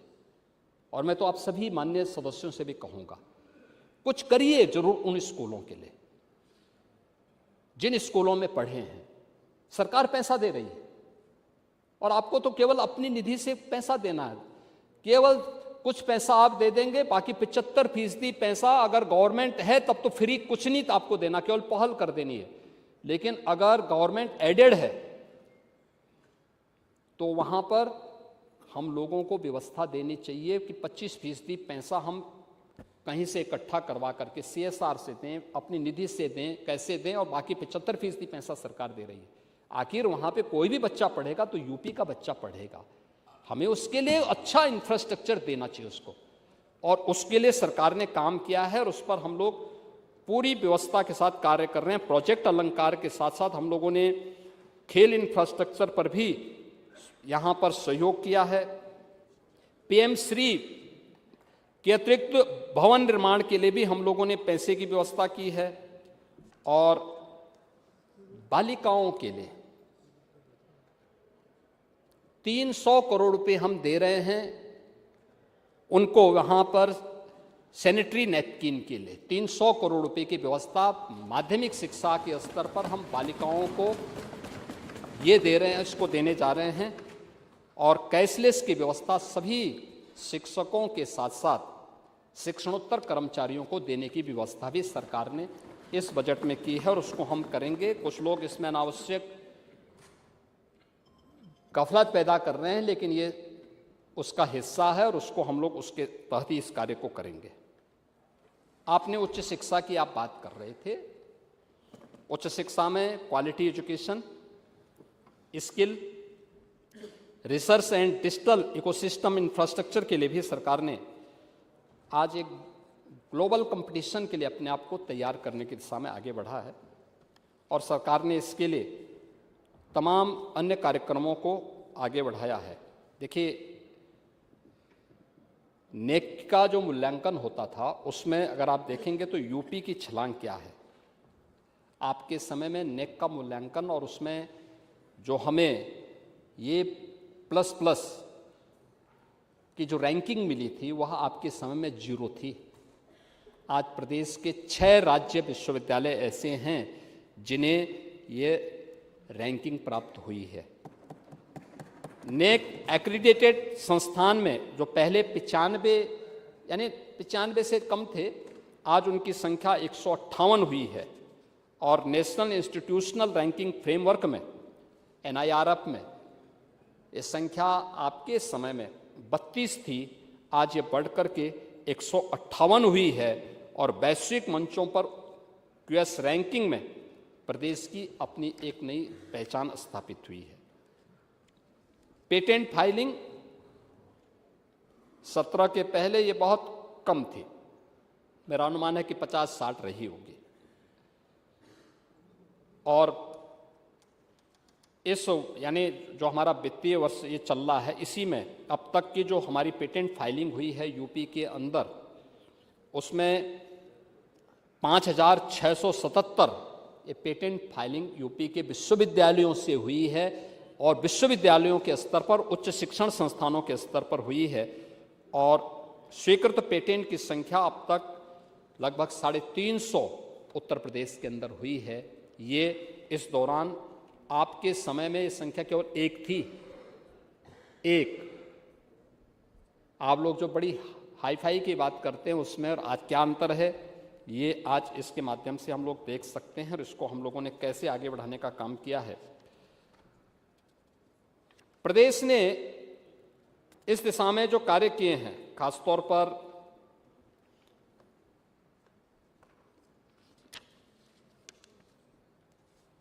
आप प्राइवेट विश्वविद्यालयों की बात भी कर रहे थे और मुझे लगता है कि आपके समय में जो प्राइवेट विश्वविद्यालय बने थे, हमें किसी के बारे में वो नहीं करना कोई टिप्पणी नहीं करनी, लेकिन भेदभाव होता था।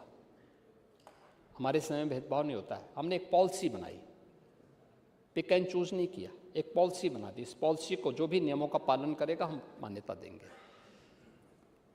लेकिन आप मुझे बताइए कि आपके समय में विश्वविद्यालयों की स्थापना के लिए या मेडिकल कॉलेज की स्थापना करने के लिए पिक एंड चूज होता था। 6 कमिश्नरी हमारी ऐसी थी जहां कोई विश्वविद्यालय नहीं था, जिसमें सहारनपुर कमिश्नरी थी, मुरादाबाद कमिश्नरी थी, मिर्जापुर कमिश्नरी थी, अलीगढ़ कमिश्नरी थी, आपके देवीपाटन कमिश्नरी थी और आजमगढ़ कमिश्नरी थी। हमारी सरकार ने पहले चरण में ये सभी 6 विश्वविद्यालय, और ये 6 विश्वविद्यालय भी इस रूप में दिए हैं। माता शाकंभरी के नाम पर सहारनपुर में विश्वविद्यालय की स्थापना का कार्य हमने किया। वहाँ प्रारंभ हुआ, विश्वविद्यालय प्रारंभ हो चुका है। देश की आज़ादी के लिए योगदान देने वाले राजा महेंद्र प्रताप सिंह, इन्होंने ब्रिटिश भारत में जब ब्रिटिशर का शासन था, उस समय एक स्वतंत्र सरकार का गठन भारत के बाहर रह करके किया था। इन महापुरुष ने देश के अंदर आने के बाद, आजादी के बाद जब वापस आए, इन्होंने तमाम टेक्निकल इंस्टीट्यूशन बनाए, तमाम संस्थानों की स्थापना की और अलीगढ़ मुस्लिम विश्वविद्यालय की स्थापना के लिए भी जो बड़ा योगदान था, उनमें राजा महेंद्र प्रताप सिंह जी का भी था। आप लोग कभी इन महापुरुषों का सम्मान नहीं कर पाए, इनका स्मरण नहीं कर पाए। देखिए, वोट बैंक की राजनीति अपनी जगह है, लेकिन हम महापुरुषों का भी सम्मान नहीं करते। यानी आप लोग वो भूल गए। लोहिया जी का नाम लेते हैं लेकिन लोहिया जी के आदर्शों को नहीं अपनाएंगे। जेपी का नाम लेंगे लेकिन जेपी के आदर्शों को नहीं अपनाएंगे। खैर,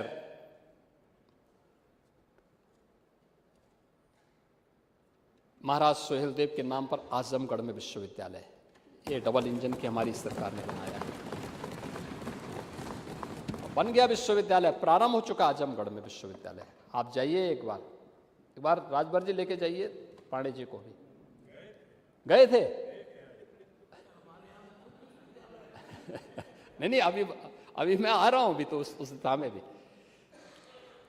मां विंध्यवासिनी के नाम पे प्रयाग आपके मिर्जापुर मंडल में विश्वविद्यालय बन रहा है और उस मंडल में दूसरा विश्वविद्यालय भी अधिनियम पारित हो गया है। भदोई में भी काशी नरेश विश्वविद्यालय की स्थापना भी सरकार ने बना दिया है।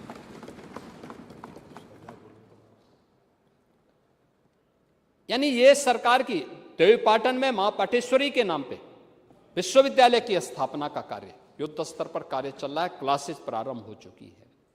मुरादाबाद में गुरु जंबेश्वर के नाम पे विश्वविद्यालय की स्थापना का कार्य इस सरकार ने किया है, हमारी सरकार ने किया है। आप भी तो कर सकते थे इस कार्य को, लेकिन हम लोगों ने गवर्नमेंट के स्तर पर ये विश्वविद्यालय भी स्थापित किए हैं और विश्वविद्यालय स्थापना करने के साथ साथ निजी क्षेत्र को भी स्वस्थ प्रतिस्पर्धा के लिए किया है। 2 विश्वविद्यालयों की मान्यता को हम जब्त कर चुके हैं और कार्रवाई कर चुके हैं, एक फिरोजाबाद में और एक हापुड़ में। जहां धांधली की कोई करेगा, कानून का उल्लंघन करेगा, हम ईज ऑफ डूइंग बिजनेस की बात करते हैं, स्पीड ऑफ डूइंग बिजनेस की बात करते हैं, तो हम लोग वहां पे कानून का उल्लंघन करने पर कानून के दायरे में उसको लाना भी जानते हैं और उसके तहत सरकार ने अपने कदम को आगे बढ़ाए हैं। दूसरा, एक स्वस्थ प्रतिस्पर्धा बने, ग्लोबल कंपटीशन के लिए हमारा युवा तैयार हो सके, इसके लिए वेस्टर्न सिडनी यूनिवर्सिटी भी अपना कैंपस ग्रेटर नोएडा में स्थापित कर चुकी है। सारी औपचारिकताएं आगे बढ़ चुकी हैं। हम लोगों ने कहा दुनिया भर के अच्छे विश्वविद्यालय आए, हमारे साथ प्रतिस्पर्धा करें, हम उसके साथ आगे बढ़ेंगे, वे हमसे सीखें, हम उनको सिखाएं। ये चीजें भी अब आगे बढ़ रही हैं और उस दिशा में हम लोगों ने कार्य को आगे बढ़ाना प्रारंभ किया है। प्रदेश ने स्किल इंडिया मिशन को भी यहां पे काम करना प्रारंभ किया है और जो हम लोगों ने इस दिशा में आगे बढ़ने के काम किए, सीएम विद्या लक्ष्मी स्कीम, दूसरा सरदेव अटल जी की जन्म शताब्दी वर्ष में ट्रेनिंग स्कॉलरशिप, ये उत्तर प्रदेश के उन नौजवानों को जो हायर एजुकेशन के लिए ब्रिटेन में जाना चाहते हैं उनको उपलब्ध करवाने के लिए हम लोगों ने यहाँ पे ब्रिटेन गवर्नमेंट के साथ मिलकर के प्रारंभ की है और इसको हम लोग अब लागू कर चुके हैं। EI सर्टिफिकेशन सपोर्ट स्कीम में गोल्ड मेडल स्कीम के लिए, स्टेम हॉस्टल स्कीम बालिकाओं के लिए, यानी science, technology, engineering and maths का अध्ययन करने के लिए जो बालिकाएं जाएंगी उनके लिए हॉस्टल की व्यवस्था, फ्री में हॉस्टल की व्यवस्था हम दे सकेंगे। और बेटियों के लिए एक बड़ी स्कीम की घोषणा हम लोगों ने की है, रानी लक्ष्मीबाई स्कूटी योजना उच्च शिक्षण संस्थानों में हम लोगों ने व्यवस्था की है और इसको भी हम इस बार देने जा रहे हैं। इसके अलावा आपने जो बात कही, ऑलरेडी बजट में उसका प्रावधान है कि स्टेट एंड जो हमारी यूनिवर्सिटीज हैं, राज्य सरकार की जो यूनिवर्सिटी हैं और अन्य जो महत्वपूर्ण विश्वविद्यालय होंगे, जो संस्थान हैं जो रिसर्च के कार्यक्रम को, इनोवेशन के कार्यक्रम को आगे बढ़ाना चाहेंगे, उस विशिष्ट शोध के लिए हम लोगों ने इस बार हर एक विश्वविद्यालय के लिए एक निश्चित धनराशि भी बजट में उसका प्रावधान किया है। आईटी एंड इलेक्ट्रॉनिक्स विभाग ने भी, आपने देखा होगा कि इस फील्ड में उत्तर प्रदेश ने पिछले 7 वर्ष के अंदर, 8-9 वर्षों के अंदर बहुत अच्छी प्रोग्रेस की है, बहुत अच्छी दिशा में हमारा कार्य कर गया है। मैंने यहाँ बताया भी है कि देश के अंदर मोबाइल का जो स्मार्टफोन बन रहे हैं 55% के अकेले यूपी बना रहा है पूरे देश का। इलेक्ट्रॉनिक कंपोनेंट का निर्माण का कार्य पूरे देश के अंदर यूपी लगभग 60% कर रहा है, काफ़ी बड़े पैमाने पे कर रहा है। और इसमें हम लोगों ने अब जो वैश्विक निवेश के लिए सेमीकंडक्टर क्षेत्र की अग्रणी कंपनियों ने भी अब यूपी के अंदर निवेश करना प्रारंभ कर दिया है। और कल ही यानी कल 21 को आदरणीय प्रधानमंत्री जी के कर कमलों से एक 5 यूनिट ये गौतम बुद्ध नगर जनपद में स्थापित होने जा रही है, यानी उसका शिलान्यास का कार्यक्रम होने जा रहा है, जिसमें दुनिया की अग्रणी कंपनियां भारत से जुड़ी हुई कंपनियों के साथ मिलकर के इस निवेश को यहाँ पर करेंगी। और ये बहुत बड़ी उपलब्धि यूपी का है। और हमारा मानना है कि अब आने वाले समय में सेमीकंडक्टर परियोजना के क्षेत्र में परियोजनाओं के लिए 32,196 करोड़ के निवेश को हम लोग इस दिशा में आकर्षित करने की दिशा में कार्य कर रहे हैं। इलेक्ट्रॉनिक मैन्युफैक्चरिंग के लिए भी एक बड़े उसका प्रावधान यहाँ पे किया गया है और उस पर हम लोग सरकार वो करेंगे। आप देखें तो आप 15-16 में प्रदेश के अंदर कुल आईटी के फील्ड से जो सॉफ्टवेयर डेवलप होते थे वो केवल 15,000 करोड़ रुपए के ही यहाँ से एक्सपोर्ट हो पाते थे। आज इनकी संख्या 75 से 80,000 करोड़ तक पहुंची है। अकेले यूपी यहाँ से एक्सपोर्ट कर रहा है। स्टार्टअप कल्चर आपके समय थी ही नहीं। आप स्टार्टअप कल्चर क्या करते हैं? आपका स्टार्टअप कल्चर तो कट्टा और क्या बोलते हैं उसको कट्टा बम। वो तो बड़ी इंडस्ट्री हो रही थी।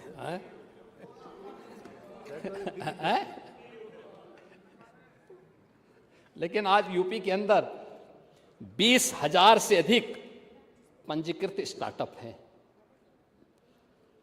और इसमें से लगभग आधी स्टार्टअप का नेतृत्व महिलाएं कर रही हैं।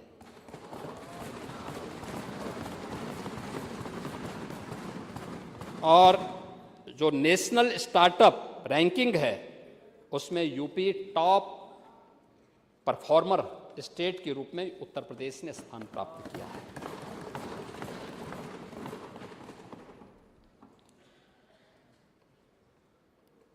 एआई प्रज्ञा पहल ये नागरिकों और कार्मिकों के एआई प्रशिक्षण में ये तमाम बड़ी कंपनियों के साथ मिलकर के हम लोग इस दिशा में कार्य कर रहे हैं, इसके प्रशिक्षण के लिए कर रहे हैं।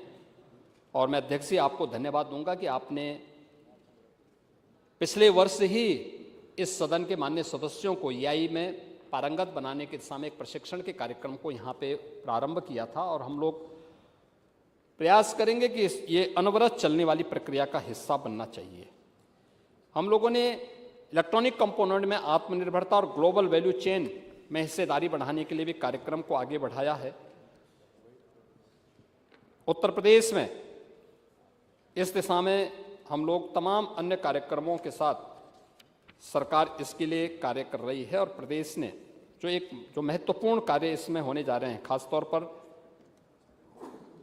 टेक युवा के लिए एक बड़ा जो कार्य सरकार करने जा रही है, खासतौर पर जिसमें एक बड़ा हमारे पास निवेश की संभावना विकसित होने जा रही है। और उस दिशा में जो मैं यहाँ पर करना, आप यहाँ पूरे सदन का ध्यान उस ओर आकर्षित करना चाहूँगा, वह है 25 लाख जो युवा हमारा होगा, उस युवा को AR, VR एंड XR आधारित कौशल प्रशिक्षण के लिए हम लोगों ने धनराशि की व्यवस्था की है। यानी AR ऑगमेंटेड रियलिटी में, यानी हकीकत में कुछ जोड़ना। ये आप अपनी दुनिया, आंखों से अपनी दुनिया को देख रहे हैं, लेकिन एक चश्मे या फोन स्क्रीन के जरिए उस पर डिजिटल आधारित रास्ता है, नाम है या 3D मॉडल चिपका दी जाए तो बहुत सारे ऐसे गेम हैं जो आज देखने को मिलते हैं। और वो चीज़ें हम लोग उसमें प्रशिक्षण देने के लिए एक नया क्षेत्र बना है जिसमें हम लोगों को स्मरण कर सकते, यानी उसमें उसका स्किल डेवलपमेंट कर सकते हैं। दूसरा वर्चुअल रियलिटी VR, ये नए वे फील्ड हैं जिनके माध्यम से हमारा युवा प्रशिक्षित होकर के और उसके स्किल डेवलपमेंट के माध्यम से उसको नई जॉब क्रिएट कर सकता है। जैसे हम लोग अक्सर देखते हैं, आप जाते होंगे कहीं भी, आंखों पर एक बंद हेडफोन यानी हेडसेट होता है और उसमें असली दुनिया नहीं दिखती।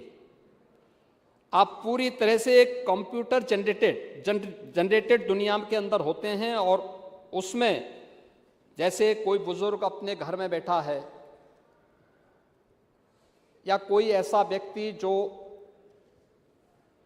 किसी एक महत्वपूर्ण स्थल में उसको देखने का इच्छुक है, क्या स्थिति है, एक जगह में बैठ करके उसको देख सकता है। और ये वर्चुअल रियलिटी के बारे में ये ढेर सारे जॉब क्रिएट कर सकता है। सरकार इसके लिए भी 100 करोड़ रुपए का प्रावधान हम लोगों ने इस व्यवस्था के लिए की है। और XR यानी ये हकीकत और डिजिटल का मिलन, यानी AR से एक कदम आगे, और इसके डिजिटल ऑब्जेक्टिव्स, इन सब को हवा में तैरते हुए नहीं बल्कि वास्तविक मेज पर हम इसको आगे बढ़ा सकते हैं। इन चीज़ों को लेकर के एक नए कार्यक्रम को लेकर के सरकार आगे बढ़ने जा रही है। और ये बड़े यानी टूरिज्म के सेक्टर में और अलग अलग सेक्टर में इसमें बहुत सारी संभावनाओं को हम आगे बढ़ा सकते हैं। और सरकार ने इस दिशा में एक नए कार्यक्रम को मजबूती के साथ आगे बढ़ाने का निर्णय लिया है और सरकार इसमें अपना पूरा सहयोग कर रही है। और इसको जो है बजट में भी हम लोगों ने पहली बार उत्तर प्रदेश के बजट में इसके लिए धनराशि की व्यवस्था भी हम लोगों ने यहाँ की है। मैंने EI सेंटर ऑफ एक्सीलेंस की बात यहाँ पे कही है कि उसके लिए भी धनराशि की व्यवस्था है और भी अन्य महत्वपूर्ण चीज़ों के बारे में हम लोग यहाँ पे पहले ही व्यवस्था कर चुके हैं। लखनऊ और गौतम बुद्ध नगर में यू हब यानी प्लग एंड प्ले इंक्यूबेशन एवं इनोवेशन के लिए धनराशि की व्यवस्था की गई है। और अब यूपी यानी ये सभी चीज़ें बताती हैं कि उत्तर प्रदेश इन सब के बाद ये चीज़ें अब बीमारू राज्य की श्रेणी से ऊपर उठ करके आगे बढ़ चुका है और काफ़ी चीज़ें उसके सामने देखने को मिल रही हैं कि आज जो बदली हुई तस्वीर है, इसलिए क्योंकि सरकार ने उस दिशा में कार्य प्रारंभ किया है। मैंने यहाँ पर CM युवा के बारे में यहाँ पहले ही मैंने आपको ODOP स्कीम के बारे में भी मैंने यहाँ पे बताया था। अन्य तमाम स्कीम के बारे में जो जिनके लिए धनराशि की व्यवस्था की है। और मैं आज इस सदन में एक बार और कहना चाहूँगा, जो सरकार ने बजट में प्रावधान किया है और वह है जो 24 जनवरी को उत्तर प्रदेश स्थापना दिवस के अंदर लौह पुरुष सरदार वल्लभ भाई पटेल के नाम पर हम लोगों ने एक एम्प्लॉयमेंट जोन हर जनपद में स्थापित करने की बात कही है। एक ऐसा सेंटर होगा जो एक ही छत के नीचे, चाहे वह कोई भी किसी भी प्रकार का नौजवान आता है, उसका स्किल डेवलपमेंट भी करना, उसके लिए उसके अनुरूप कार्य को भी उपलब्ध करवाने की तैयारी करना। और इसके लिए एक एम्प्लॉयमेंट जोन के अंदर हमारा लगभग 50 से लेकर 100 करोड़ रुपए तक खर्च होंगे। और इसके लिए सरकार ने व्यवस्था की है कि प्रयास होना चाहिए कि 100 एकड़ लैंड जनपद के पास, बहुत जनपद मुख्यालय से बहुत दूरी ना हो, लेकिन वहाँ पर होती है। तो हम लोगों ने धनराशि की व्यवस्था सरदार वल्लभ भाई Patel employment and industrial zone की स्थापना करने के लिए किया है, जिसमें एक छत के नीचे सब कुछ उपलब्ध हो जाएंगे। अब ऐसा नहीं कि अलग अलग चीज़ें अलग अलग जगह हो रही हैं। कहीं पहले सेवा योजन कार्यालय होता था, वहाँ से सेवा योजन नहीं होता था, केवल एक उसके रूप में बना रहता था। उद्योग का कार्यालय जिले के अंदर होता था, लेकिन कोई वहाँ एक्टिविटीज़ नहीं होती थी। अब ये सारी एक्टिविटीज एक छत के नीचे हम प्रारंभ कर देंगे, निवेश से लेकर के और उसको जॉब देने तक, उसके यानी स्किल डेवलपमेंट से लेकर के उसको वहाँ पे एम्प्लॉयमेंट देने तक, ये सब कुछ एक जिले के अंदर होगा। और उत्तर प्रदेश यानी उसी जोन में हम लोग सभी कॉमन फैसिलिटी सेंटर भी उपलब्ध कराएंगे, टेस्टिंग लैब भी उपलब्ध करा देंगे, प्रोडक्ट डिस्प्ले और डिजाइन सेंटर, प्रशिक्षण केंद्र, ये सब कुछ उसके अंदर ही उसी जोन के अंदर हम उपलब्ध करवाएंगे। एक बड़ा सेंटर बनेगा जो यूपी को एक नई पहचान उपलब्ध करवा सकता है। और एक नई स्कीम के लिए भी धनराशि की व्यवस्था की गई है, वह है 1 डिस्ट्रिक्ट 1 कुजीन के लिए, एक जनपद एक व्यंजन। उत्तर प्रदेश तो इस दिशा में काफ़ी प्रगतिशील रहा है और उत्तर प्रदेश ने काफ़ी यहाँ पे प्रगति भी की है। और हमारे यहाँ हर जनपद के अंदर कुछ न कुछ विशिष्ट रहा है। कौन नहीं जानता है, बचपन से हम लोग जानते रहे हैं कि मेरठ की रेवड़ी और गजक के बारे में, हाथरस की हींग के बारे में, हापुड़ के पापड़ के बारे में, इलाहाबाद के अमरूद के बारे में, बलिया के हलवा के बारे में, यानी ये सभी जौनपुर की इमरती। हाँ, आपने कभी खिलाया ही नहीं तो आप क्या कैसे कोई बोले। आप खा खा करके स्वयं मोटा गए, लेकिन कभी आप लोगों ने खिलाया। संकल्प ले लिया है आपने, कहा था आर्य समाजी, देखिए आर्य समाजी कभी अकेले नहीं खाता था, 25 किलो, लेकिन ये संगत का असर है। 25 अगर आप इधर होते ना तो ये नहीं करते। लेकिन अब इस कुजीन के लिए सरकार ने ओडीओपी की ही तर्ज पर उसकी गुणवत्ता को भी ध्यान रखना है, पैकेजिंग को भी, ब्रांडिंग को भी और मार्केटिंग को भी, और उनके प्रशिक्षण को भी हम एक साथ करने जा रहे हैं। और इसके लिए भी बजट का प्रावधान हम लोगों ने यहाँ पर व्यवस्था की है। मैंने इसके बारे में पहले ही बताया है, महिला उद्यमिता सशक्तिकरण के लिए भी हम लोगों ने यहाँ पे काफ़ी उसमें पहले से हम लोगों ने इसके बारे में बात की है। महोदय, ये अर्बनाइजेशन के बारे में भी हम पहले से मैं यहाँ पे चर्चा कर रहा था, नई टाउनशिप स्थापित करने के लिए। उत्तर प्रदेश जैसे राज्य में 25 करोड़ की आबादी, और हम लोगों ने बजट में इसके लिए व्यवस्था की है कि अगले 5 वर्ष में 100 नई